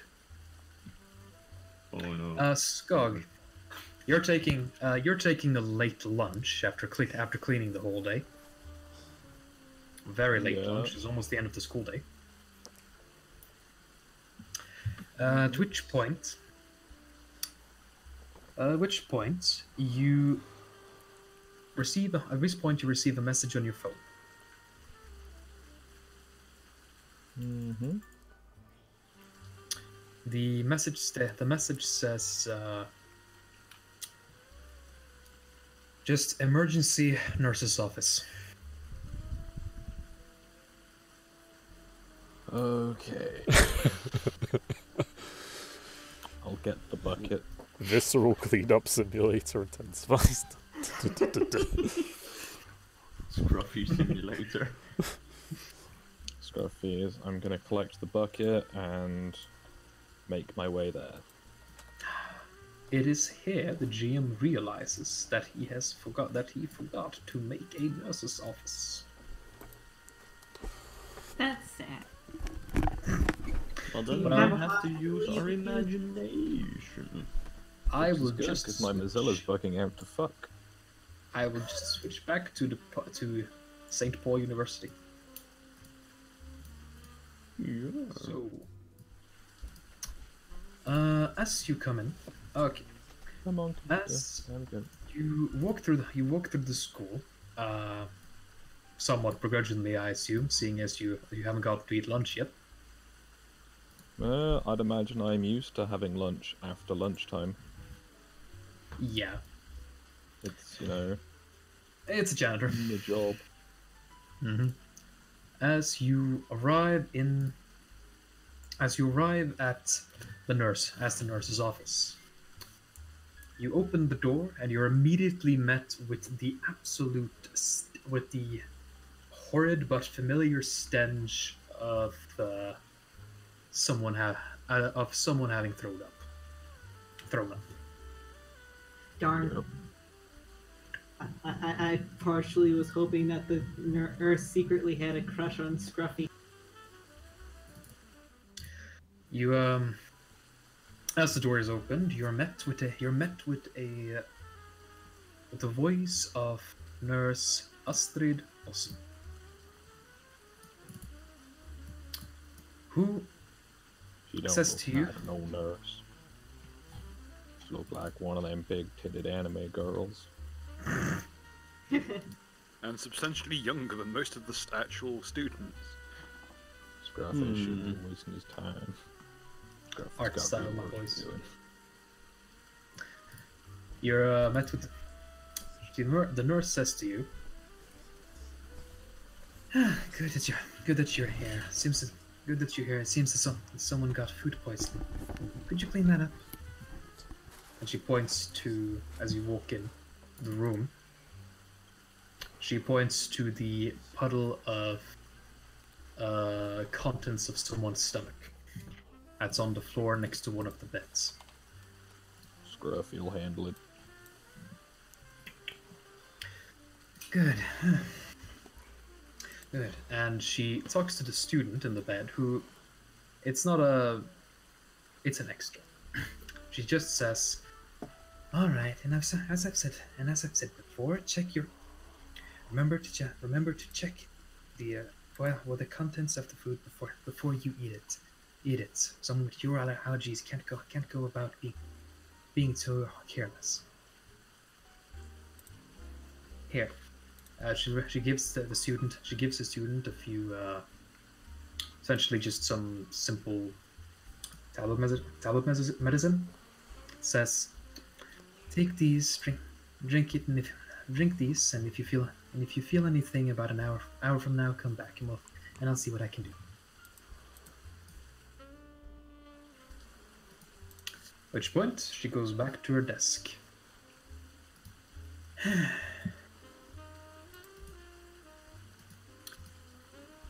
She starts talking. She starts saying, "You know, if everyone on this school was as diligent as you were, we might actually get something done around here." She says to you, Scruffy. Scruffy's just doing his job. And good on you for that. All of these students getting so riled up about random rumors and what have you, when they should be studying.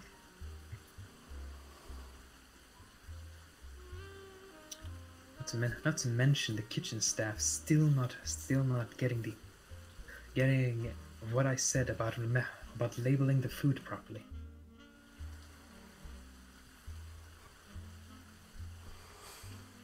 Creates more work for me and everyone else.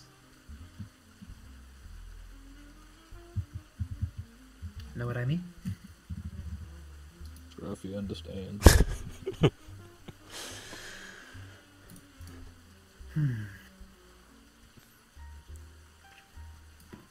Say, I haven't really talked to you much. You came here how long ago? Oh, it's been about a while. A while isn't really a good measure of time, is it? Not so much. Scruffy does what he does. No one seems to mind what Scruffy does, as long as Scruffy does it. Well, I suppose that's true.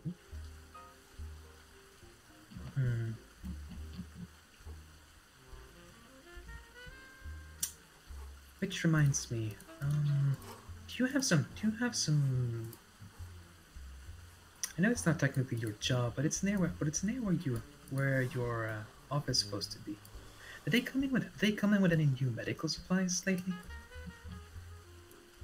Scruffy don't pay much attention, just move stuff where he's asked to. Because I was supposed to. You see, I was supposed to get some new medical supplies about a week ago.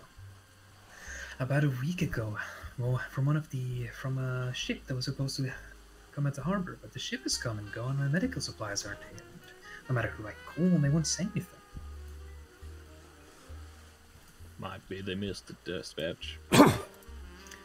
Probably, but it's still a bit strange, because usually it doesn't take well, I suppose a week is not that long. It just hasn't happened too much around these parts. They're pretty diligent with postal services and so on. Scruffy doesn't know what to tell you. Well, it has been difficult down at the harbor with all these new businesses trying to set up down there.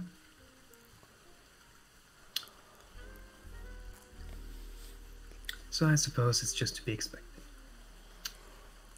Anyway, thank you, Scruffy. Pleasure to oblige. Sorry, I had to call you out there. I think I've seen before that you tend to take lunch around this time. Yeah, depends how busy Scruffy is. Sorry to call you out like that. Yeah, Anyway. Seen worse. Scruffy's just doing his job. I understand. Anyway, thank you again. I can't. might be the nurse, but I can't stand the smell. I can't really stand the smell. You have a nice day there. Scruffy leaves. Mm-hmm. And that was the scene. No, I ship you it. do what you want. Okay. I ship it. Right. I think it's time to convene a report.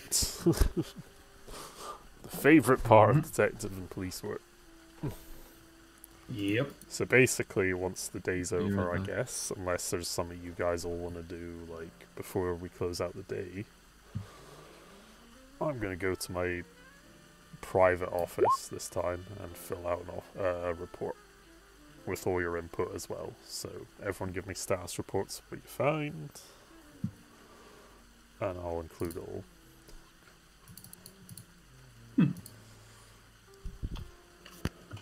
Growthy is probably simplest. Seems the kitchen staff are not too competent. Seems how the shipping companies are late. Can't say much more. I mean, the fact that the medical supplies are late is something I'll put in the report. So, Might be nothing, might be something. yeah, I'll put that as a footnote. Oof.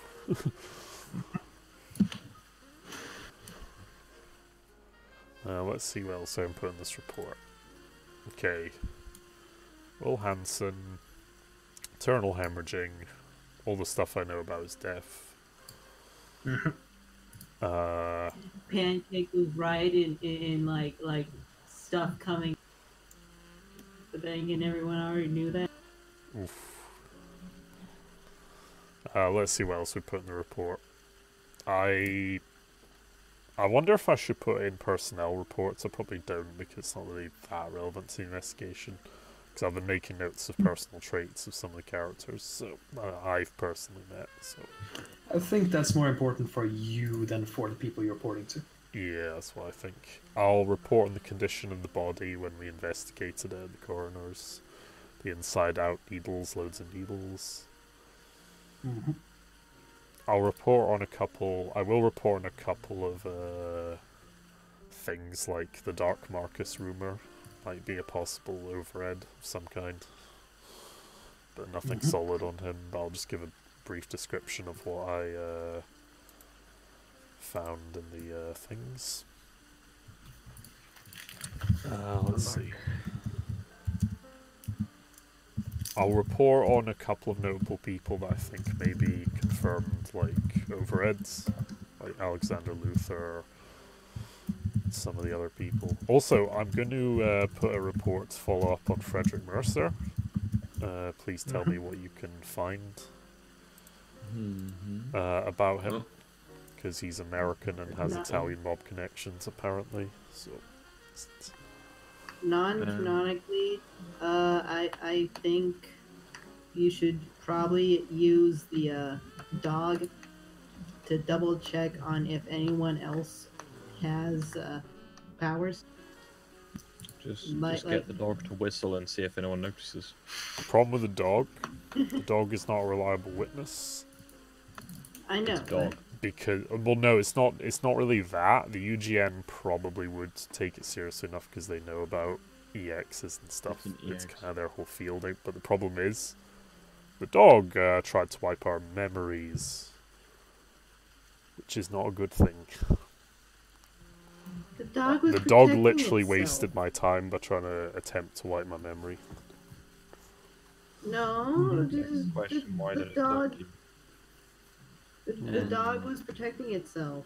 It needed to make sure that you weren't gonna turn it in. But here's the Wait. thing, if I had somehow failed that, I was unlikely to fail it because I'm a Newman and all that, but if I had failed it, I would have gotten away with very little info. Also, we need to figure out what is happening at the docks. So, Seeing that we have multiple leads from Scruffy and some other people. I will also put in the dog's testimony and say, keep an eye out for a EX dog creature and do the description of the dog and say that I conversed with it, and the dog gave a testimony saying that there was a long-haired figure in a red cloak, very likely a Bram Stoker due to its abilities.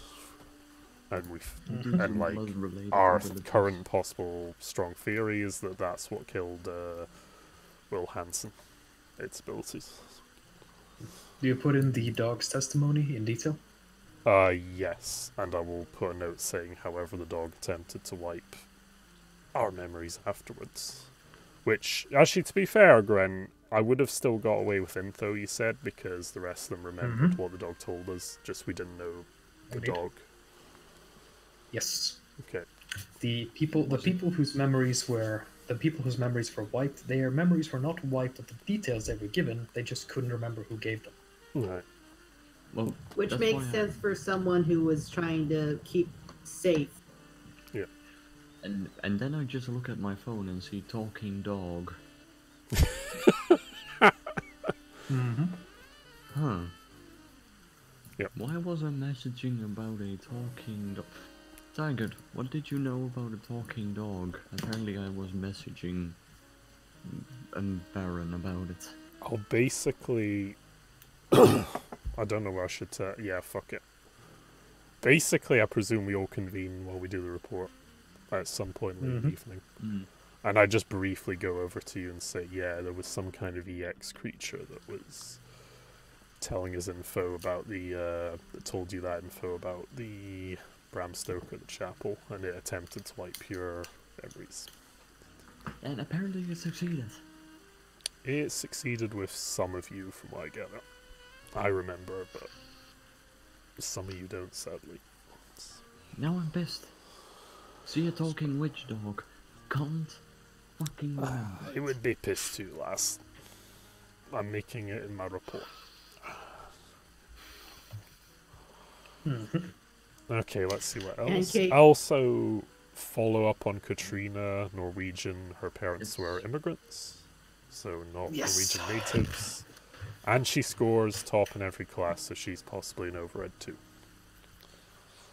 Quite clearly in. She's just a nerd.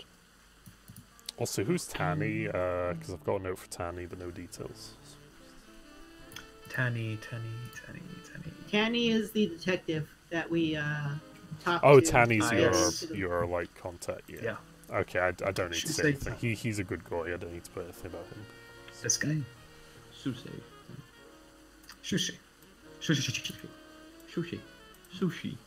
Yeah, he's a cool dude. So, yeah. So you turn in a report. Yep.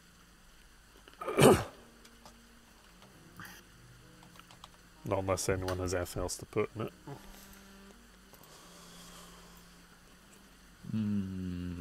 Not really. Oh shit, I should have also put some in. Olsen Brothers, tell me what they have on the Olsen Brothers. The Olsen Brothers, yes. And also tell Emmanuel to lick my ass. I'm not doing another assignment if he's bringing it. Okay. I'll leave a polite request from one of my team members to not request jobs in the future. I won't phrase it like that though. Don't bring me jobs from that guy. Yep. You don't like being at school? It fucking sucks. Yeah. Especially when you're a rich mobster. I think the only one who's getting away with little to no work whatsoever is Pam. Because she just has essays that she has to write from her original school. And you're getting a lot of help from your Scottish Neumann Dad, yeah. Not really popular. You can probably just look at the question and go, yep, that's the answer, and just write it down.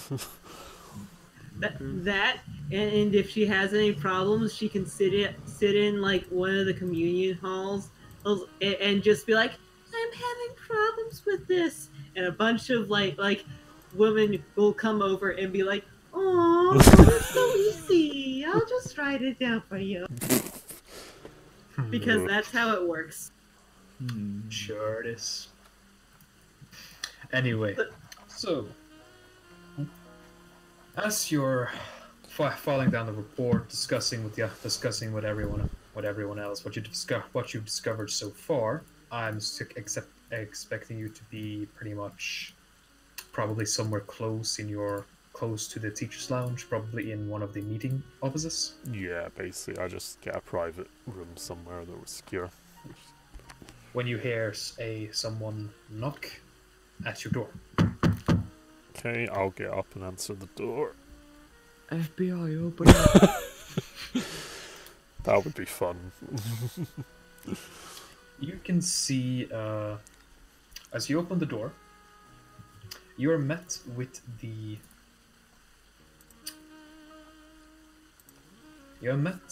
friendly face of Alexander Luther.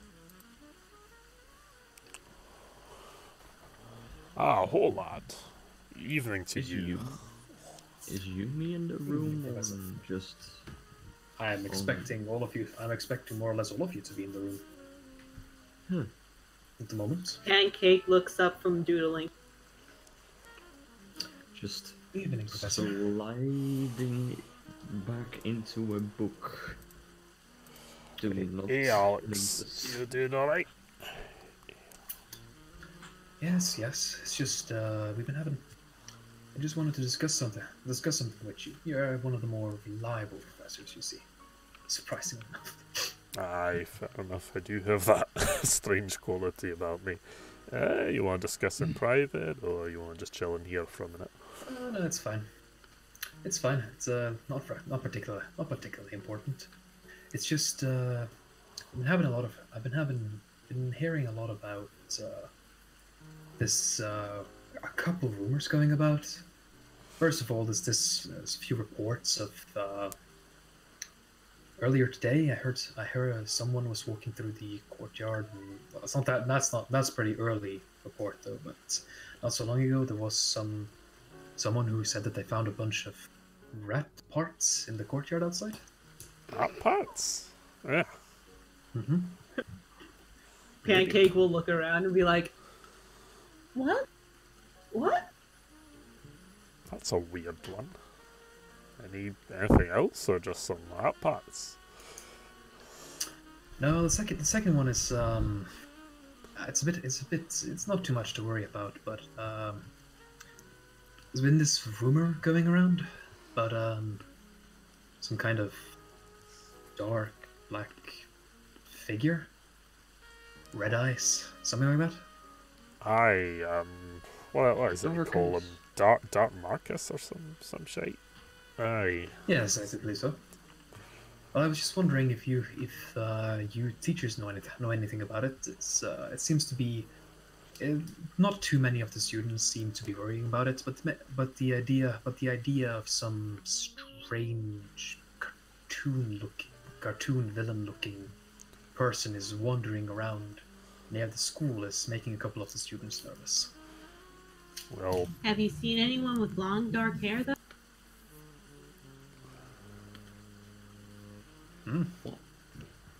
what is it, Crystal? Me?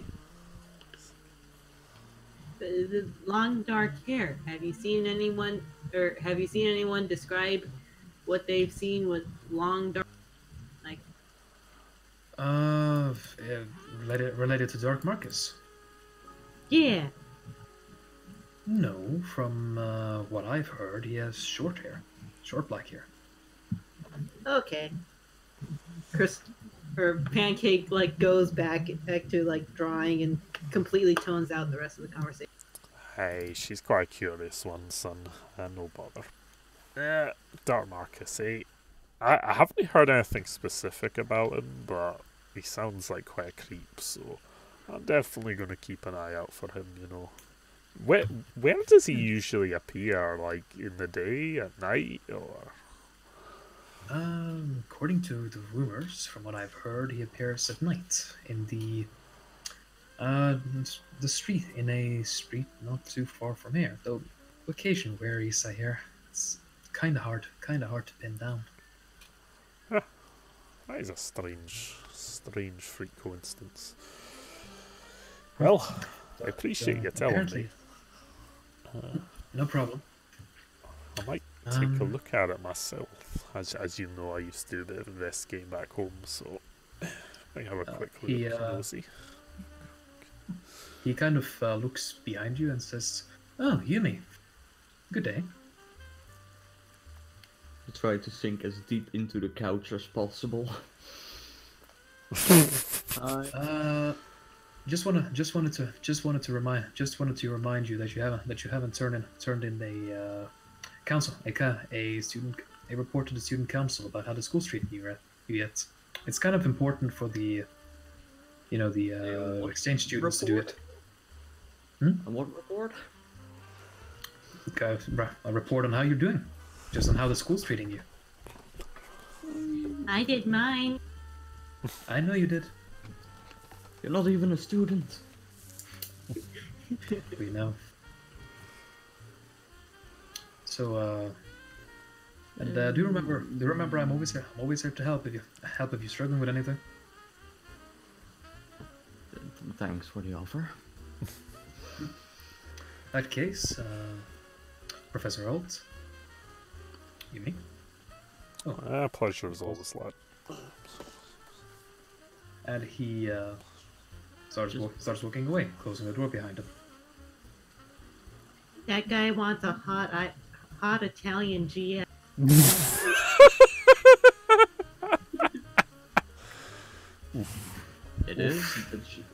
It is that she is kind of known here around school. Otherwise, she would be missing tomorrow.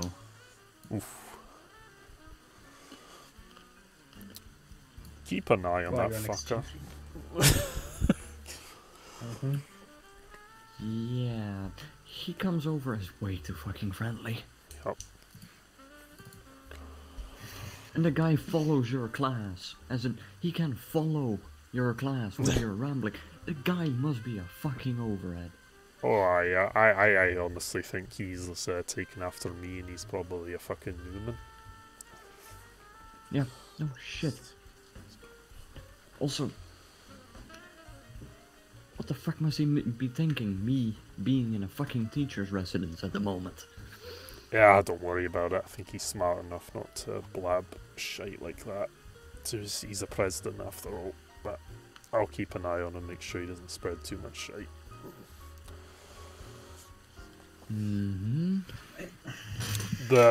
Keep an eye on him, because he definitely knows that we are all convening about stuff. I mean, he fucking found us after all, so...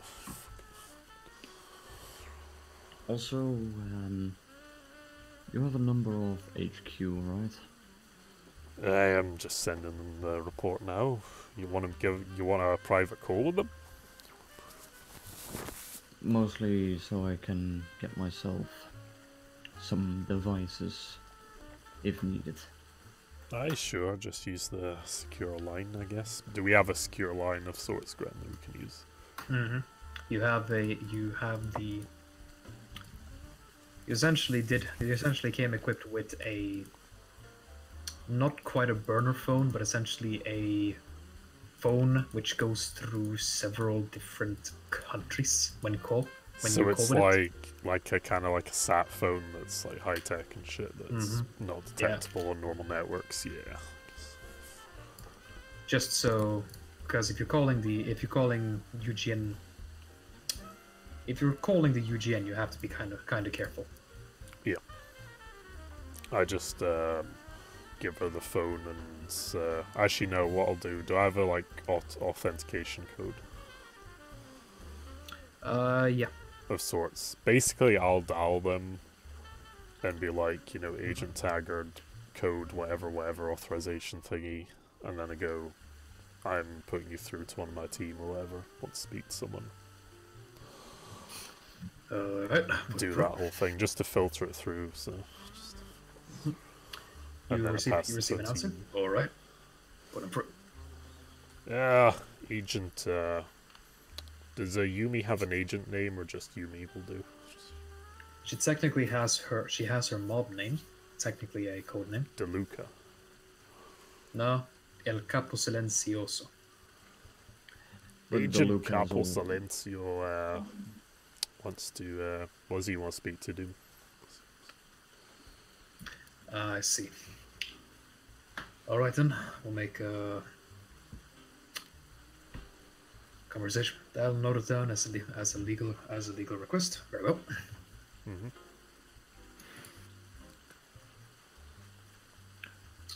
So Got- that, temporary agent El Capo Silencioso. Hello.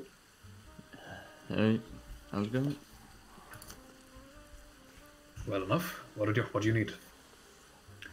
Well, seeing that your guys' connections are good enough, I kind of need some. Let's just say I need to. Well, I have some money that needs to be burned on materials. Maybe some. Well, I will send you a list afterwards. Right then. Can it be achieved at the end of this week?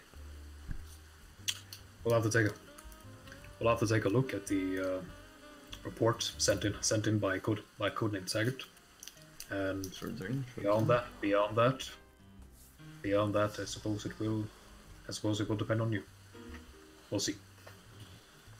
That is all I can say at the moment. That's all I can say at the moment. Codename Silencioso. Okay, good. Have a fun Very well. day. You as well.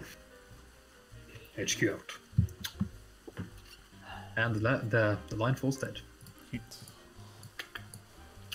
That reminds me. Do I have a school car, a work car?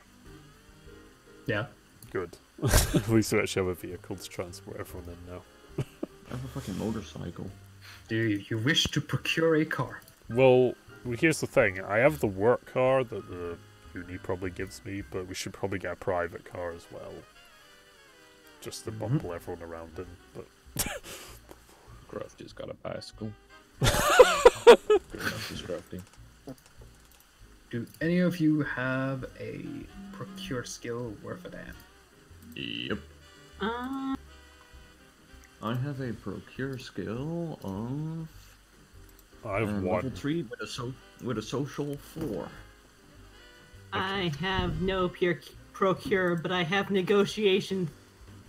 That won't help in this case. I'm sorry. Okay. Darn. How much is your car? Well, if you all want to, you can all attempt to. You can choose one person to be the center point of the role, and then you can all help by aiding the role. I have a +3 in procure, so it might be handy to do for me. Okay, you want See to get what a I car can for in your name, essentially. Okay. Of course, it's gonna be a mod Does car, but does Yumi have an official license or a license? Triple parentheses. she's 21. She has a motorcycle license, at least. So, in my country at least, you can only drive a motorcycle after you got your normal driver's license. In the UK, So I'm going off that. if I remember rightly, in the UK, it's been a while since I looked. You have a separate license, or at least a separate test, depending on what category you want to drive in. In Norway, it's you can have a driver's license and you can have a motorcycle license, but a motorcycle license have a age restriction of 21, or I want to say 21, but it might be 22. So But you don't need both. You don't need one to have the other. In that There's a case, different it's license in the UK for probably a car or a motorbike, depending on the size of the motorbike. it's going to be hard anyway, because we're both foreign citizens. It's going to be kind of tricky. you You'll be surprised. Well, if you're a mobster, then not so much. Scruffy has a bicycle. Does Scruffy well enough? Mm-hmm. I do It's gonna think be a a group sedan, transport most will be likely. handy, It's because then we're all most travelling at the same speed. It's most likely going to be a sedan, but Anything will do as long as it performs well enough, so... okay. So how can they aid me? I think only I can aid you, because I have a pure skill of 1, social of 4, which is okay, Yep. but it's not great. Joker? Mm-hmm. How can they aid me? You said they could. They can roll as well. Okay. And I set a DC. Okay. The DC to aid someone is lower than the DC to succeed on the procure check, usually. Then fucking roll, people. So essentially, I tell you if you succeed or Yeah, not. help.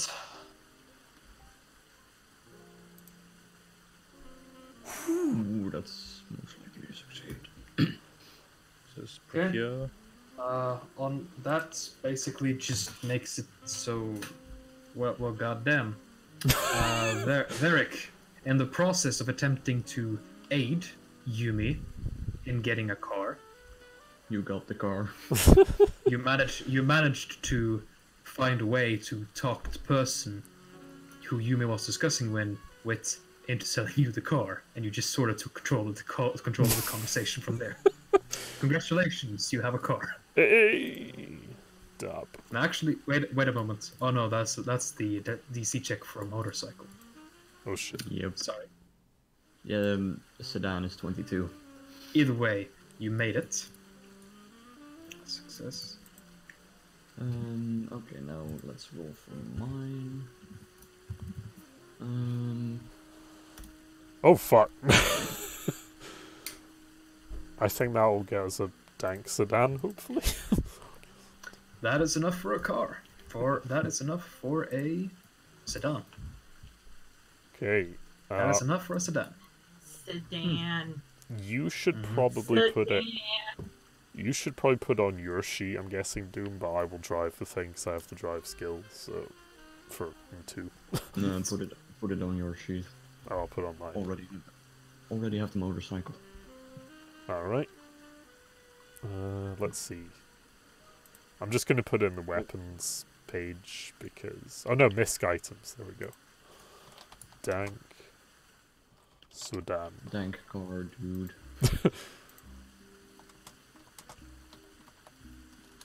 That feeling when someone much younger than you manages to get the car. Oof. Yep, Dank Sudan. Well, it was a combined effort of negotiation and finding the right car to the right price. Basically, effort, what I now imagine have a sedan. happens is you do really well, but then you stumble on some of the Norwegian, and I just cut in with Scottish Norwegian for the translation. Mm-hmm. And you, this sedan will disappear at the end of the scenario. Oof. Ooh, at the end of the scenario. Ooh, Yes. deluxe. Well, So it's a rental. what I was thinking, unless mhm. Joker has something else planned for us, I was going to go out tonight and look for the spooky man of Greenock, the dark Marcus. Or whatever. Oh yeah, same. I was literally just Sure. going to go out on the street and look for him, or wait for him. What I've been thinking is, you basically wait till you have a feeling that he is there, and then just activate warding. Because he can't disappear if he's normal. Yeah. Because he will just fall unconscious, so we can still search it. And if he's an overt, then we have combat. Yes. Possibly. Depends if he's actually doing something or if he's just a creepy fuck. Are you saying Scrufty needs to come too? Yeah. It will give us some encroachment, keep that in mind. Baron will have something else. Will notify you that he has something he needs to do. My character is gonna not join in on this if it means getting more. She needs to stay not. She needs to stay Scruffy can not. take his bicycle. That. Makes it easier. Mm. Hard Right, to follow so- two different people. They'll suspect In the that person case- on the bicycle more than the person in the car. Also, does anyone take a bicycle on this kind of escapade? Okay, are we seriously gonna have just me and Yumi in the car and you following on a bicycle? No, you'll follow me. Oh no, And- because we'll just be crawling along and not overtaking you. It'd be so weird. And Scruffy. And no. Oh, actually, yes. You'd be like, why is You this can take- fucker not overtaking this bike? Jesus. What I'm Just- saying, dumbass, is I'm gonna go first and you're gonna meet me there. Alright. Alright. I'm not saying you should just follow right behind me. Would look suspicious as hell. Sorry, my Mozilla's being really slow. Oof. It's got Also- a crash tab. I should really try and task manager it shut, but I also don't want to lose the game. Yeah. Mm-hmm. Also, keep in mind, I have a fucking motorcycle. It's better to get to separate. To Okay, not we'll race. all take our own vehicles in that case, I guess, and just meet. I'll take my Noir car, and you get your bicycle and motorcycle. Noir sedan.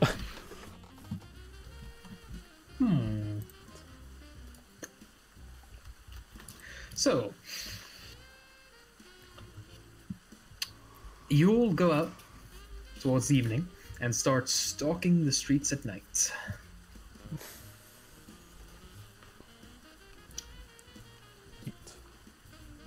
You can make me. In that case, you can all make me just a perception check to begin with. Okay. 10. 10. 10. And Scruffy. I Seven. am crafty. Scruffy. On 70. tab. 8. That's sense, Perception. Yeah. perception. Do I add the 2 or does it automatically add the 2 for the skill point in it? It automatically adds the 2. Alright, so.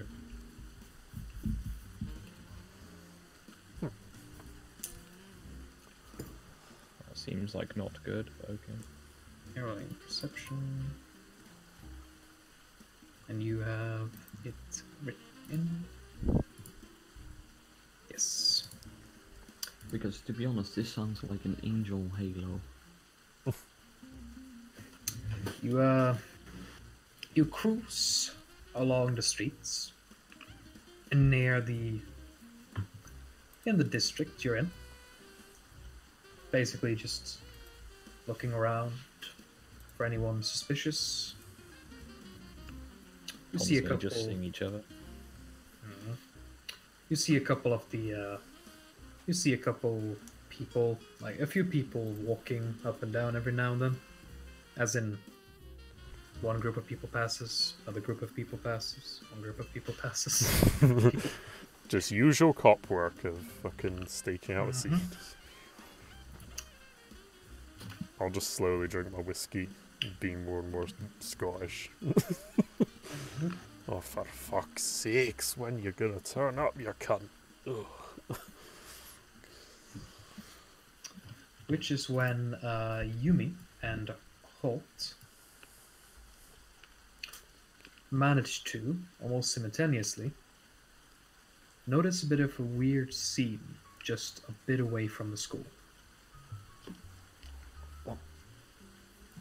You see a figure that at first it was pretty unrecognizable, but you recognize him even in the darkness. Frederick. You see Frederick walking near the school. And basically waiting near a lamp waiting, leaning against a lamppost by the road, when a car drives up next to him.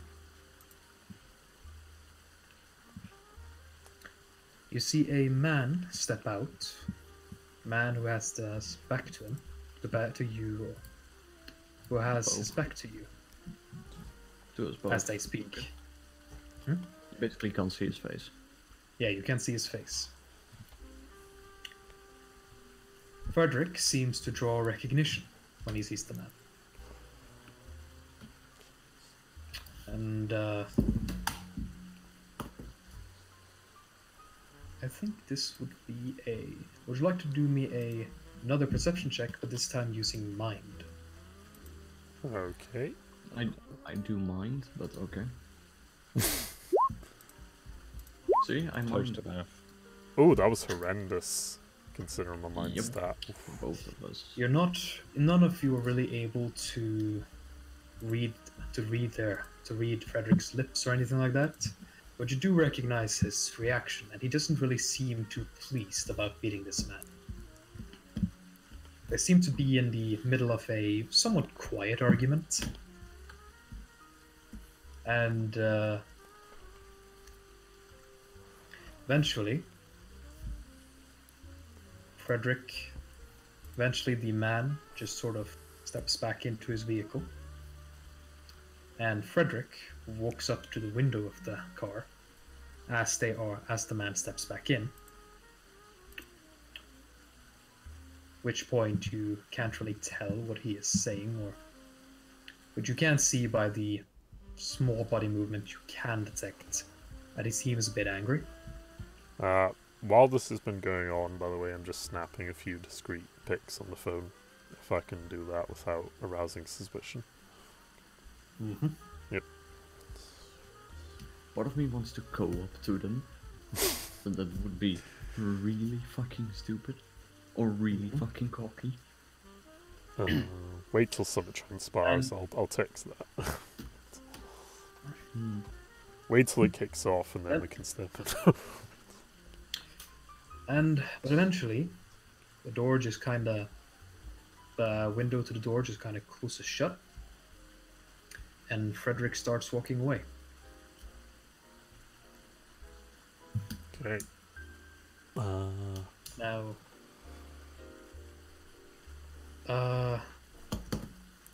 Now, immediately as this happens, halts. Yep. You receive a message on your phone. Mm-hmm. Moments later, just seconds afterwards, Yumi also receives a message. And so does Scruffy, and even Pancake receives it. Even though I'm not there. Yeah. Okay. Eva Baron. The message, when you take up and read it, says when you try to read who it's from, the text is corrupted. And when you read the context of the message, it says, "Follow that car. Pick up your daughter. Do your job." And to Yumi it says, "Follow that car." To Scruffy it says, "Meet up at Holt." And to Pancake it says, "Meet up at Holt." Well then, Okay. I'll start the motor again. Take a picture of Mercer walking away. Scruffy kind of regrets not agreeing with a pre-assigned meeting point. Pancake will go outside the school with and a like sit on the. You are aware you're all superhuman, right? Yeah. Yeah, but she doesn't know where Holt is. Ish. Yeah, we're not Scruffy omnipotent. No, Scruffy But you regrets taking the bicycle. but Scruffy does Don't know what realize Scruffy that. regrets. But Scruffy does realize that because he's a goddamn Hanuman, he can easily keep up with the car. Yeah. Yeah. Deja vu. I've been in this place before. I think at that point, though, I have to abandon the bicycle. Yes. Yeah. Bicycles Well, you were can. not designed to run at this speed. You could pick it Would, up, but you literally just run with it. Yeah. That will tire Yeah, you out a that's little subtle, isn't it? bit. I'll Mhm. just take my time. I mean, if you want to be subtle, you could literally just run up the side of a building and jump from building You know what I'm building gonna to building in the do? middle of the I'm gonna night. text Hole and go, "The fuck are you? I'm bored." Okay. To that effect. I take it Skog doesn't know where the car is at the minute. Well, Probably everyone's not. been moving around, so I'm going to assume I don't know where you are. Okay, I'll Hey, tell basically the perception check, so- let's see. I will basically text you the last street we're on, and I'm going to follow the car and say, you know, get your ass here quickly. We're tailing a lead. Understandable. And and while I'm driving, I'll text Yumi quickly, you know, say keep following that car. Drifting. And I'll need to pick up fucking Pancake as well. So if I'll tell you what, we'll keep following it for a little bit, and then hopefully when Skog gets here, I can peel off and pick Lozzie up. I'm guessing. As long as I've got at least one or two people following, you can just text me where you are currently, and I'll catch up. So. High-speed car chase with a motorcycle. Yep. Deja Low vu. speed car chase. Or a unicycle.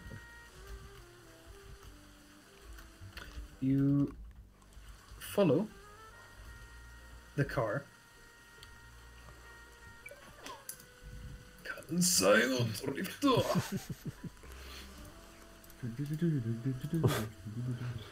follow the car. You follow the car. You can see that they drive for quite a while. Before they do a turn directly towards what you know is a direction of the harbor. Knew it. Along the way, you're able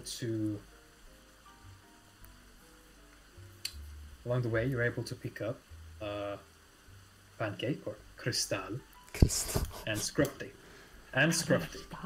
Yep. Scruffy just kinda.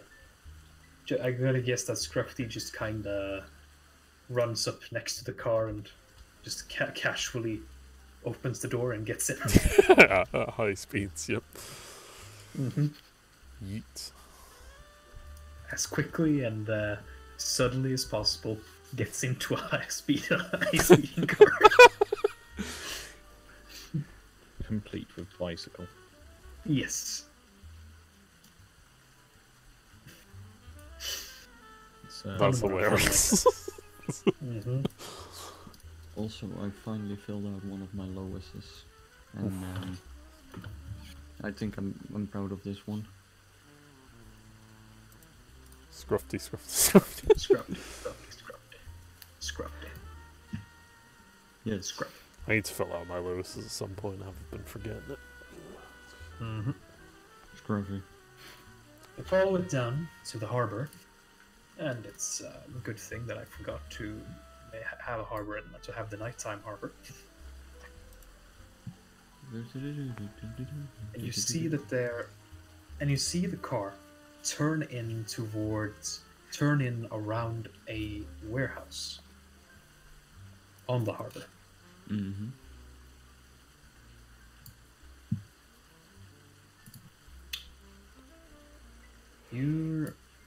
Hold on.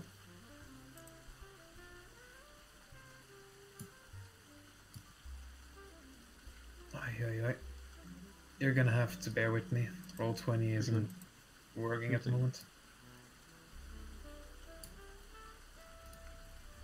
Okay,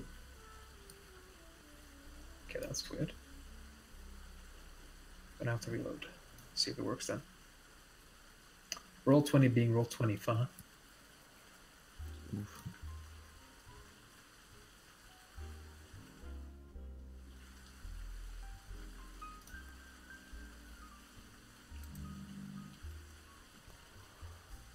Okay, I'm gonna have to transport you over to a unrelated scene at the moment, so that I can move you over to the actual scene. There you go. Hey. Oh shit, tactical map. Mm-hmm. Our first. Okay, just hold on for a second, Pancake. Cells may attach the dragons. The Khaleesi must be informed. Oh. We're Ermitargans. So, you should be able to see, right? Yep. Yep. What you can see, what you saw was that the person who came around drove up this way. If you follow the black arrow, and then drove down this way. You can, however, see a door right here as you pull up.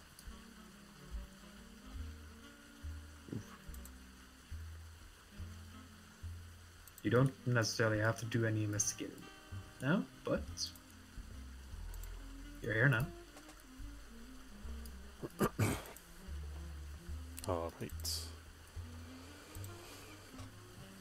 Alright, who wants to take point? I mean, Scruff is probably the most,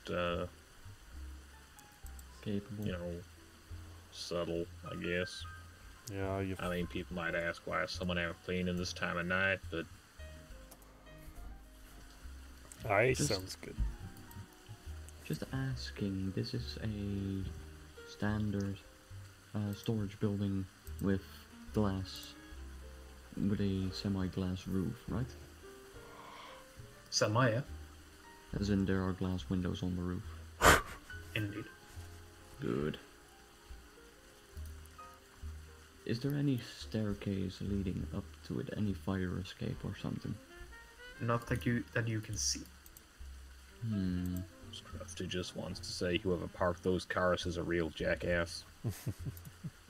Seeing that Baron is here for a small moment, can he lift me up?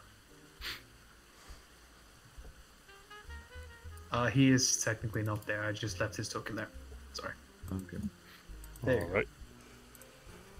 He ascends to the sky. Mm-hmm. He's Lift you, damn it. if he needs to be a part of this, then he will T-pose from down from the sky. If he needs to come. Oh dear. Let's start with me, boy. Was the black car still there, or was it drove off? The black car parked around the other side, it seems. Okay. I kind of feel we should inspect their car first. Maybe sabotage it, and that way they can't get away. if this turns nasty, but... I'll tell you what I could do. Are there bricks lying around? Not really. It's a decently clean street. Alright, it's not Glasgow. Okay. No. Is there any way to go past this way? Yeah, it's this. I had originally planned for the cars to be smaller, but I found that it didn't really work with how the tiles lined up. Mm-hmm. So think of it more as representative. Okay. Not Yeah, there's not as little. Yeah, there's not as little space as it actually looks like. Yeah, because the bays look tiny on the drawing. Yeah. Also, a lot of those people cannot park for shit. Mm-hmm. That's just because of the way the tiles lined up. Also, Yeah. that barrel truck is rather distressing. Right. Mm-hmm. I'm just figuring out what our aim is here, because we need to investigate these guys and find out what's up. Obviously not trigger combat unless it becomes necessary, or they engage us first. I think I will move Scruff thinks around. we should go around the perimeter, check Yeah. for any entrances and exits. That's kind of look what I for any want to do. possible exits that we can look out And for. I do, Environmental hazards, that style of thing. yeah, and I do want to maybe I put think I will something on move. his vehicle so he can't get away in a hurry if he tries to. I think I'll move here to check the corner. Okay. We're not If I currently in will. initiative. We're not currently in initiative, so please figure out your own turn orders, but give everyone a turn. Right, we'll just move around as a group, I reckon. So. Oh, Right. Lozzie This group disappeared. seems awful suspicious.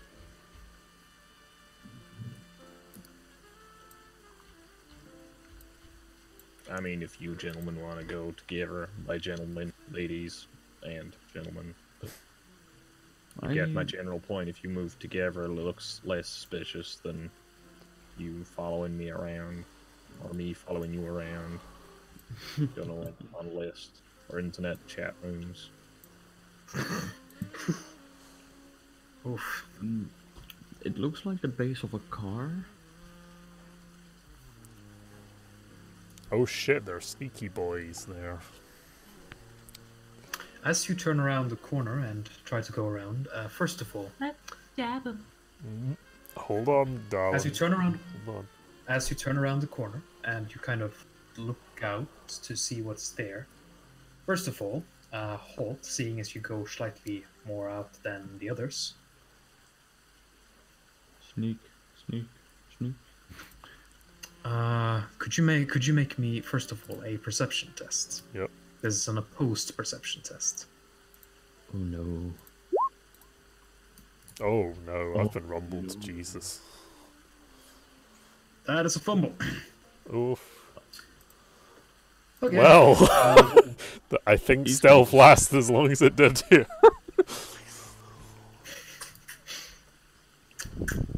Get the gun. Oh no, I'm gonna play this really cool. It's the last moment. Stumble across just one further. Okay, hold on. There we go. He trips over one of the cars. I've got the perfect cover for this, don't worry. Scruffy has his doubts. Scruffy is waiting to be pleasantly surprised. Scruffy's just out here cleaning up cigarette butts and needles.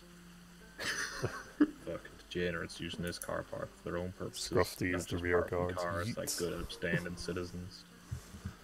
To be fair, that is perfect because Scruffy can always Mhm. just run to us quickly if he needs to be. Yeah, he may as well run Okay. rear guard. Best time to do it at night. No one's gonna keep adding to the mess. No one's here to ask questions.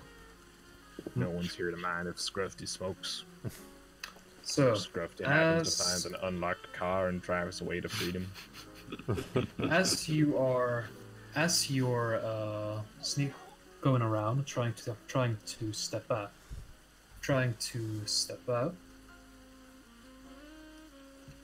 Oh wait. So does that mean? Yeah. Okay. Never mind then. Actually, you step out to see what you can, and you're able to spot these what looks like heavy-duty police officers. Now, they are dressed in what you would assume to be a Norwegian-style uniform with body armor. However, the strangest thing about this is exactly that: weapons and body armor, which is something extremely uncommon even for Norwegian police. Yeah, that's not Sweden. At which point, but you do see, as you're stepping out, you can see one of the guards turning towards your location. One of these police-dressed individuals turning towards the corner and saying, "Joe, did you boys hear that? But I heard something. Let me go check it out." Actually, Alright, let's This is real time. Move. back off a bit. Scruffy don't know what's going on. Scruffy's staying where Oh, he Lossie, is. no. I was gonna be like, die, cop. Right. Go as far as you can. Scruffy She's feels gonna that hide young lady's behind gonna the get car. herself killed soon. Make Scruffy's me gonna have to another. tidy up the mess. Make me another opposed perception check. It's Everyone yeah. Gives Scruffy one moment, he's hatching a Pteranodon. Ark never tires. Ark. Not gonna lie, things were rather low energy at the beginning, so I thought I could get away with it. Doing some Ark brushwork, yeah. I think Taking up that's shit for the last 2 hours. I agree. my Right. character knows well enough to stand behind the tire. Hey, you there. Which one of us is gonna point out? I think we all rolled terribly.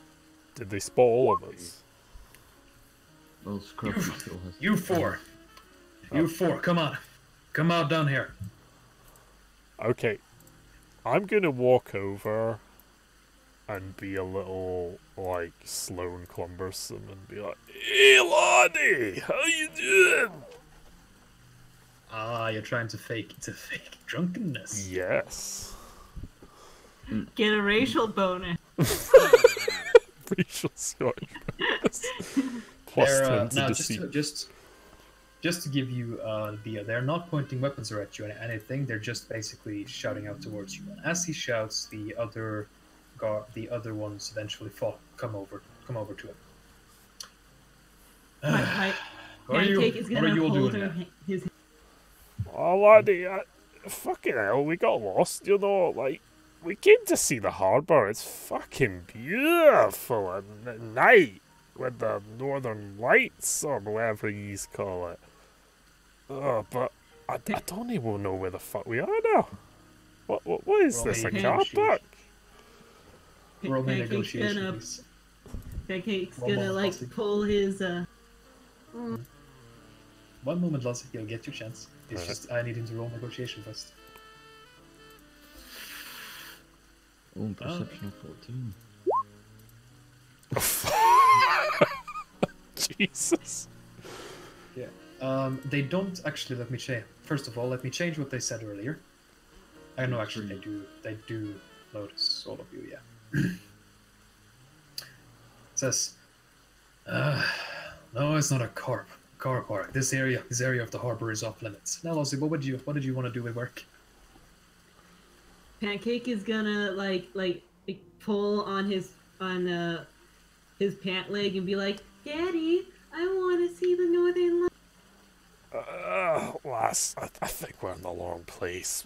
We'll find them someone else. Where's Baron with a noose when you need him? You two back there. What are you sticking around for? Come on. Scruffy works here. Scruffy's been cleaning up the car park. People leave an awful mess out here, like those damn tourists. Roll me negotiation. Leaving bottles and everything. Just trying to get into my fucking car. Roll me negotiation, both of you. Scruffy was hoping if he started later in the day there wouldn't be quite so much fresh stuff, but little did Scruffy know, it's tourist season. Oh. Damn, son.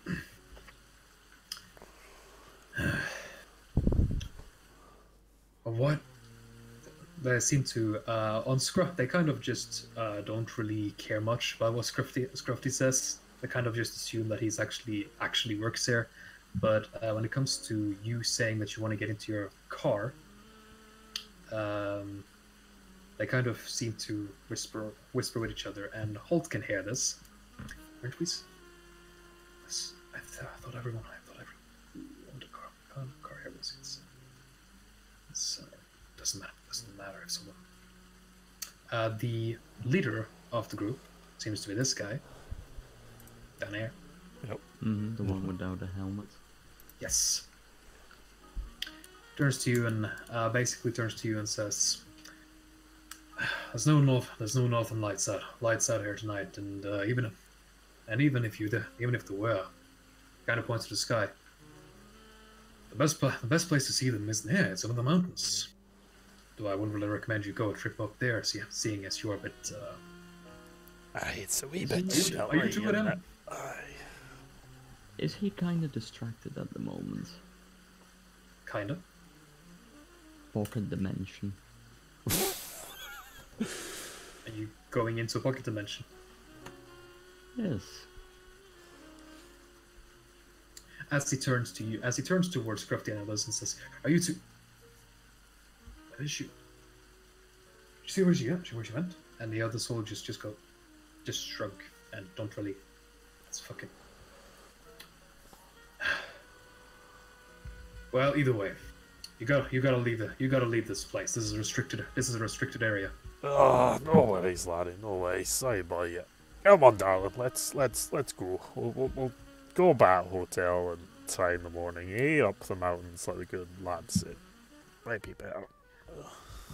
Okay. Come on down. Growth wasn't sure if you were talking to him as well. There was quite a few people there, it seems. I just drunkenly basically call him old laddie because that's how you do it. Yeah. You can. They point to Scruffy. You can clean the outside, but don't go into the warehouse. It's restricted. It's restricted to all unauthorized personnel. Don't worry, Scruffy remembers his introduction training. Good.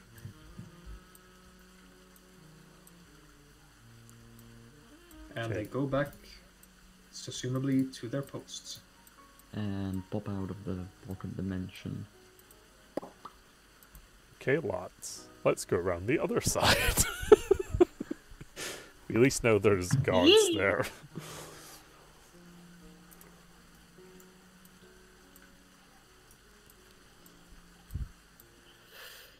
They seem like normal as guards to me. Yeah, they seem like normies. Let's... hopefully you don't have to kill them. Ugh, Roll me a perception test, Lozzie. Roll me a post perception check, Lozzie. Sorry. A post perception check. Yep. Oh no. The roll is secret. I said nothing. Although should I? No, should opposed perception is how you do stuff in this Stealth. game. Where you see them, but they don't see you. You sort of you poke your head in, and you see a bunch of soldiers. And it seems for a moment that one of them is about to turn towards you, but you quickly kind of pop your head in. Before you turn it back and don't really... Oh no! Oh no! I just realized. Hmm? Heat vision. Yeah. I should probably use that, shouldn't I? Might help. Maybe. I should probably look to see, like, if I can see their heat from the other side of the wall or something. Okay, so as you look into the building,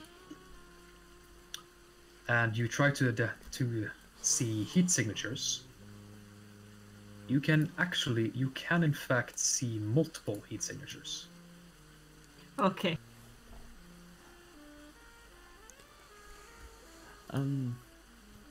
You can see one here. Oh wait, this doesn't show to you. God damn it. I have an idea. Hmm? I am not limited in the amount of pocket dimensions I can make, right? Not that I'm aware, though. I think I am gonna say that you can only maintain one at a time. Well, if you could have infinite pocket dimensions, then the entire crisis of people like becoming extreme would be solved. No, I will say it like this. Tell me what you're wanting to do, and I will tell you if you can. What I want to do... One moment. Open. What I want to do is simple. Create footholds into the wall that allow me to climb up the building.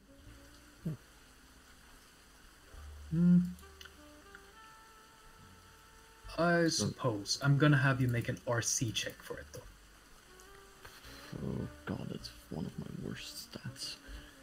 Great. Right, anyway, Lassie.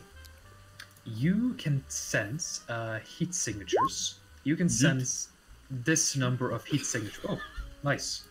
You can sense a number of heat signatures from inside the building.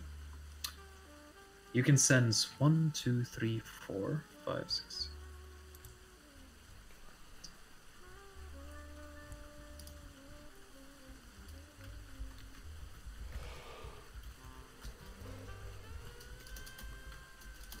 Okay, let me see. Hold on for a moment.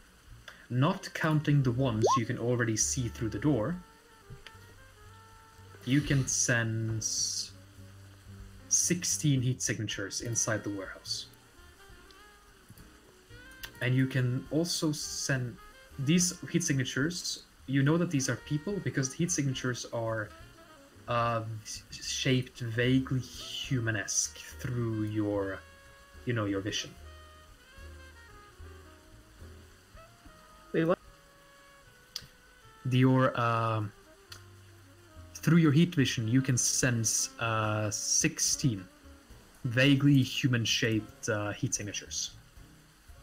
Okay, I turn to Holt and I flash both my hands once and do 6 on my fingers.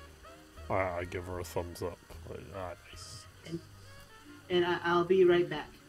Or I have to put groceries away. You can climb the wall if you want. Is Scruffy still cleaning? Scruffy's gonna wait outside. Make sure no one tries to sneak up unawares. Scruffy will pass on his newly learned information to any newcomers. And Scruffy will see someone climbing the wall, seeing it using nothing but just a wall that is completely straight. Yep. Nothing's completely straight around here. Gay shit. The gayest town in Norway. Oh wow. Oof. Anyway. Hold on.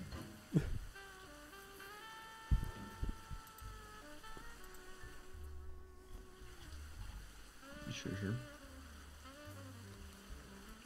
As you climb up the building, you get to the top of it, and notice that it has indeed some glass, and it has indeed some windows on the ceiling. As you look down, you can see that that it looks down directly into a fairly empty building. It is then that you notice a staircase towards the lower right of the building, from looking at it from the computer's perspective, from the top-down perspective of the map.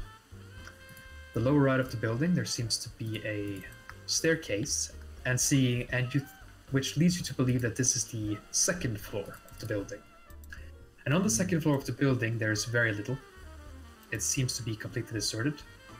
All you can see is a man sitting at a table, completely alone, on the second floor.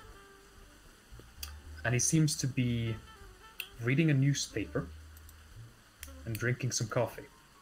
He's wearing something you can only describe as a trench jacket. So a coat. Yes, I suppose. It has the style of a trench coat, but it's only the size of a jacket. I have coats like that. They're called Does coats. he have long hair? Is he carrying a katana and wearing a fedora? He has medium to short hair, and it's all white. Oh god, white is never a good sign. From a top-down perspective, you can see that his hair is all white. Oh, going. Oof. So, should I move my icon somewhere, or...? Nah. It's, not really necessary.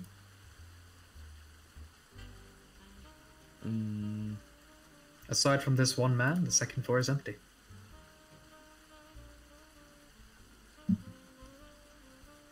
I keep watch over the man. Having my weapon aimed at him.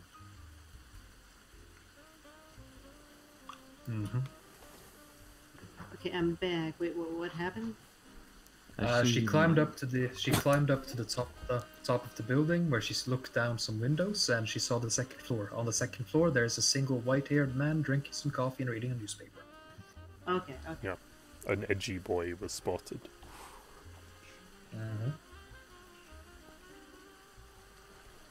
Okay, let's see. I don't think I can stealth past this doorway because... Well, you can stealth past it like maybe 3 times before people get suspicious. Okay. Because it's on a road. Yeah. I guess we should both go pass over then to get to the other side quickly. Just get a flank on this building, yeah. Ouchie. Boom. And just stay on the corner there. Right. And slowly drift over to the corner. Just peek the corner. Just do that.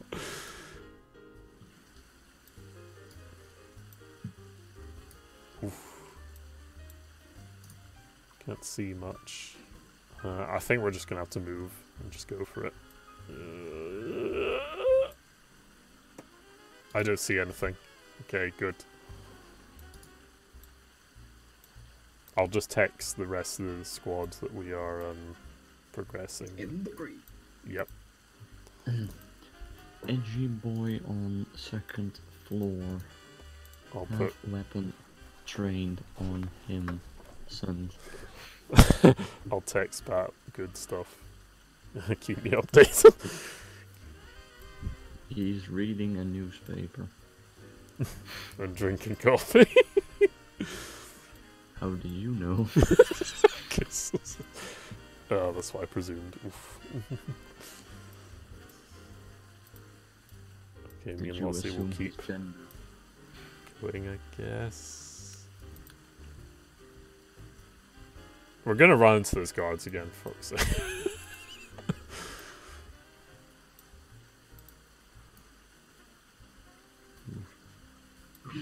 Just so you know, Pancake will probably stop up Bolt and be like, if you walk out of there again, I'm gonna blame you for some.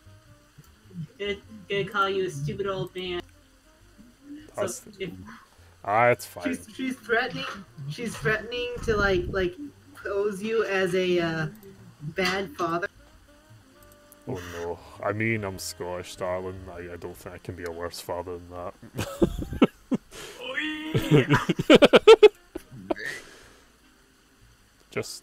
Let's just Oh, it might saying it like it is. Say, oh, is that the humor we're on for today? Okay, I'm gonna take the plunge. Oh shit, Right, there's an edgy boy. post perception check. A post perception check. Alright. Please.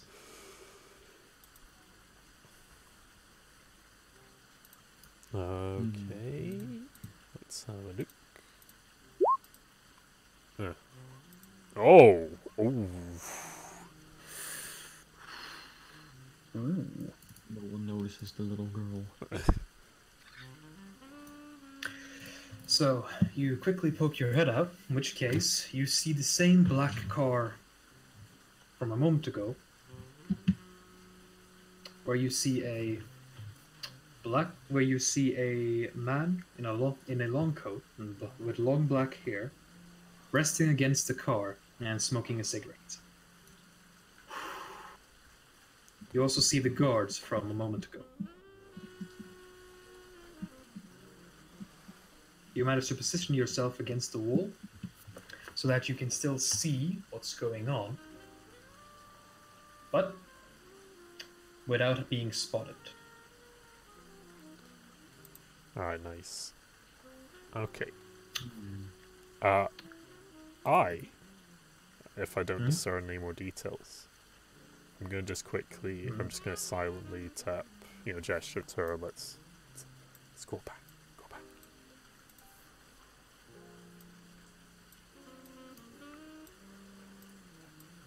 Alright.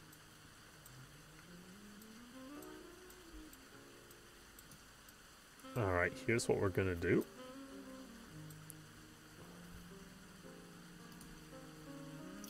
We're gonna see. This might be tricky, Gren, because I'm gonna ask you if I can find something along here. Is there anything I could move to block this entryway? You could use car? I could use the car, actually. Man, this would have been much easier if you had a Chimera user, wouldn't it? Yeah, a Chimera, someone with a Chimera syndrome.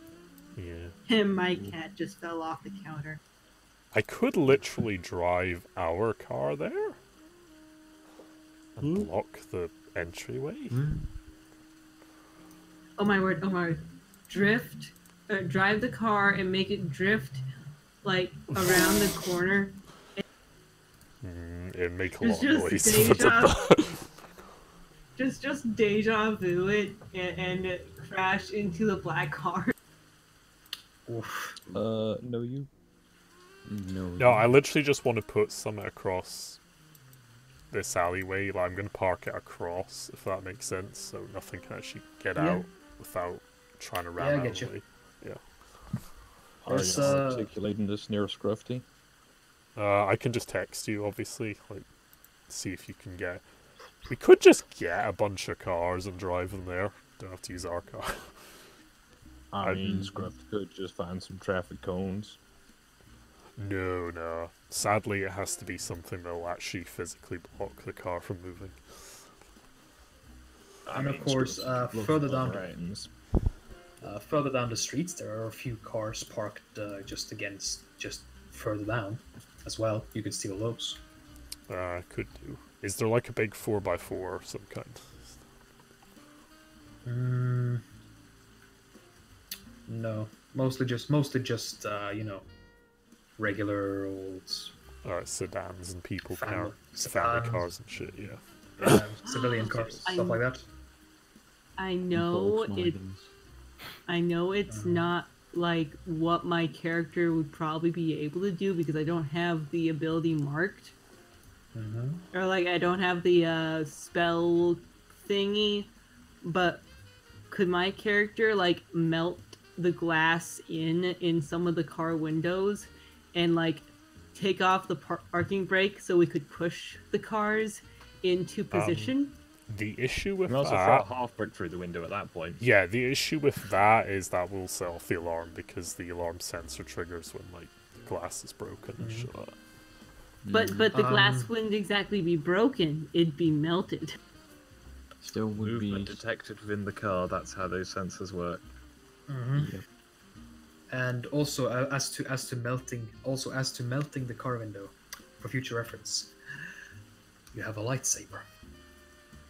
Oh yeah. Oh, Oh, here's what you can do, Lozzie. Can your lightsaber dig a massive hole in the in the ground in front of that entranceway? The moment that might you do the job. The moment you suggest that, Pancake like starts to form the blade. It was like, that's a massive misuse of my power. I know, but it's the stealthiest use I can think of to block this thing without jacking cars. So take the encroachment for recreating the blade. Oh no. How much would that be? Just the 3? Just again? the 3. Yep. At this moment, I would have liked for me to have a grenade, but now Just we that? can't have that. That works. That's getting almost a Yes. 50. No. Well, you're still below everyone else, so this works. What?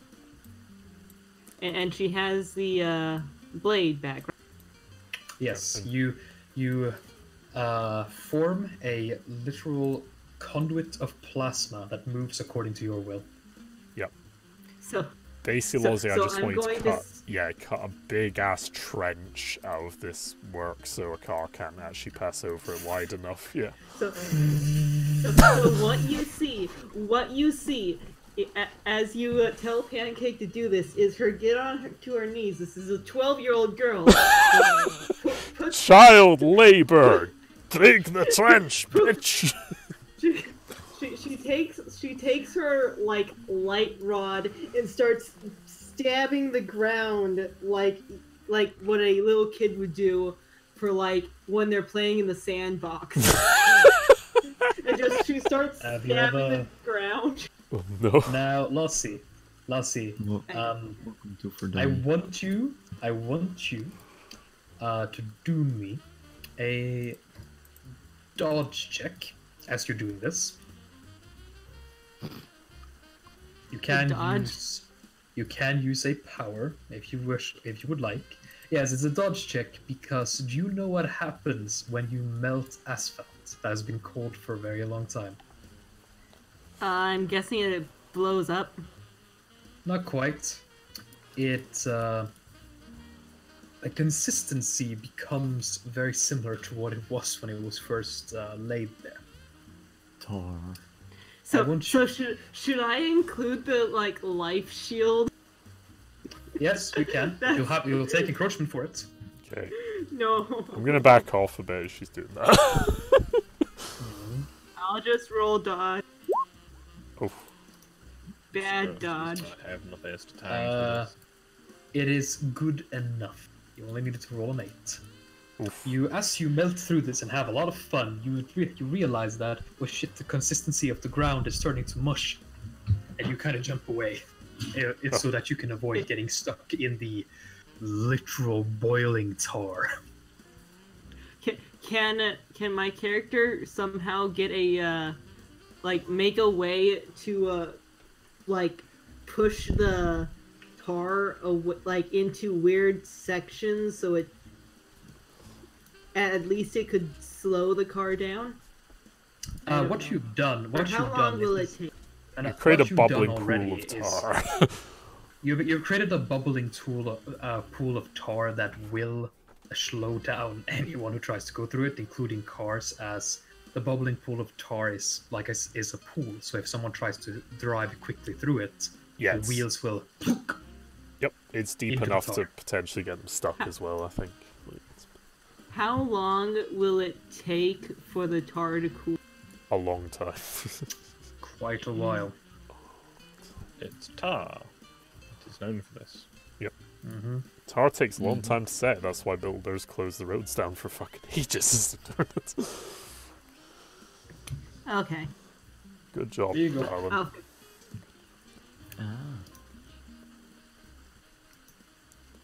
Thank you, sir. No worries. Now let's get back to the rest of these boys and girls. What smells like burning asphalt? I just texted to him like, "Yep, don't worry, it's part of the plan.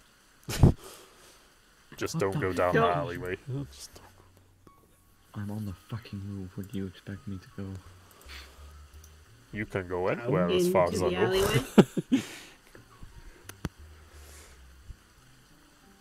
You can go down. Also, you can create pocket dimensions. That's what I'm implying. You can pretty much go anywhere you want. As in, I can go into the room with the guy? Yeah, you could do that, but we'll leave that as a could. surprise. Put the guy in the pocket dimension. Part of me? You know what? I mean, he sounds like our guy, so we could just nab him now and fuck trying to fight all the guards, unless we have to. Okay, good. I have a way out anyway. Fuck it, I'm going in. I'm opening one of the windows and dropping in. Right? Weapon away, though. Okay. As Pulse in perception weapon check, installation. please. Sure thing, sure thing.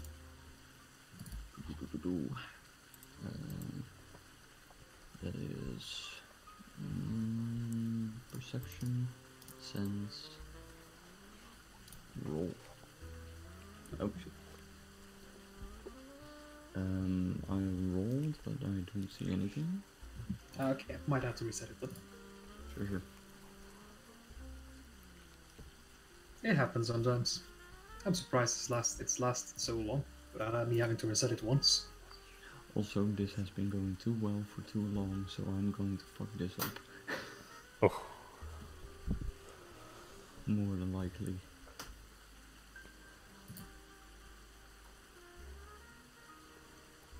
Let's see. Does it work? One moment. Nope. Give me one moment myself. Might be that the sheet just hasn't updated. Nope. Control. Okay, hold on for a second. No worries.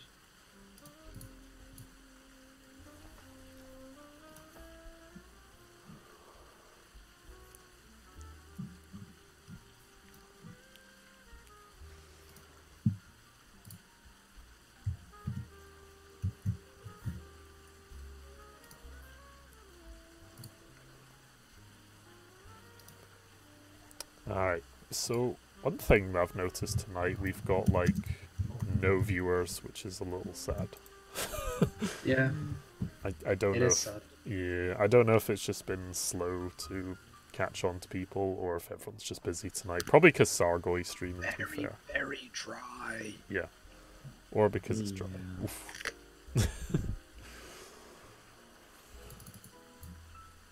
Well,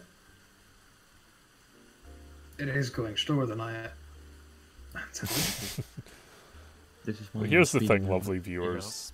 If this, if we play enough seasons of this, it may become something other than Noir. So, Yeah, it's Yeah. just called Scandinavian Noir for now, Yeah. because it's a style of game we haven't really tried for quite a while. yes. Yep. I mean, as I said, I'm really enjoying it. It's just, it's probably not the best viewing content for some people. It's not the Yeah. best viewer. Yeah. It's not the best viewer game. No. Now, Double Cross can go very quickly, which you'll probably see soon. When combat Intense. starts, yeah. It can go very quickly, very explosively, and a lot can happen in it. Yeah. But the 'Cause- way you all have been playing it, you've been doing it very methodically and slowly, I will say. yes. I Well, you think have- it's mostly that I have no idea what I'm meant to be achieving other than looking for clues Information. without really knowing where to look. It's one of those things I'm trying to show restraint, because the thing is, you see all those guards in there? Yeah, we can just yeet them, and which is kind of terrifying. I mean, just dabbing on the thing seems like A gross misuse of our powers, yeah. Yeah. Because they don't even seem like those What's guys that? are overheads, they just seem like they're mercs or goons, like, kind of seems mean to kill them.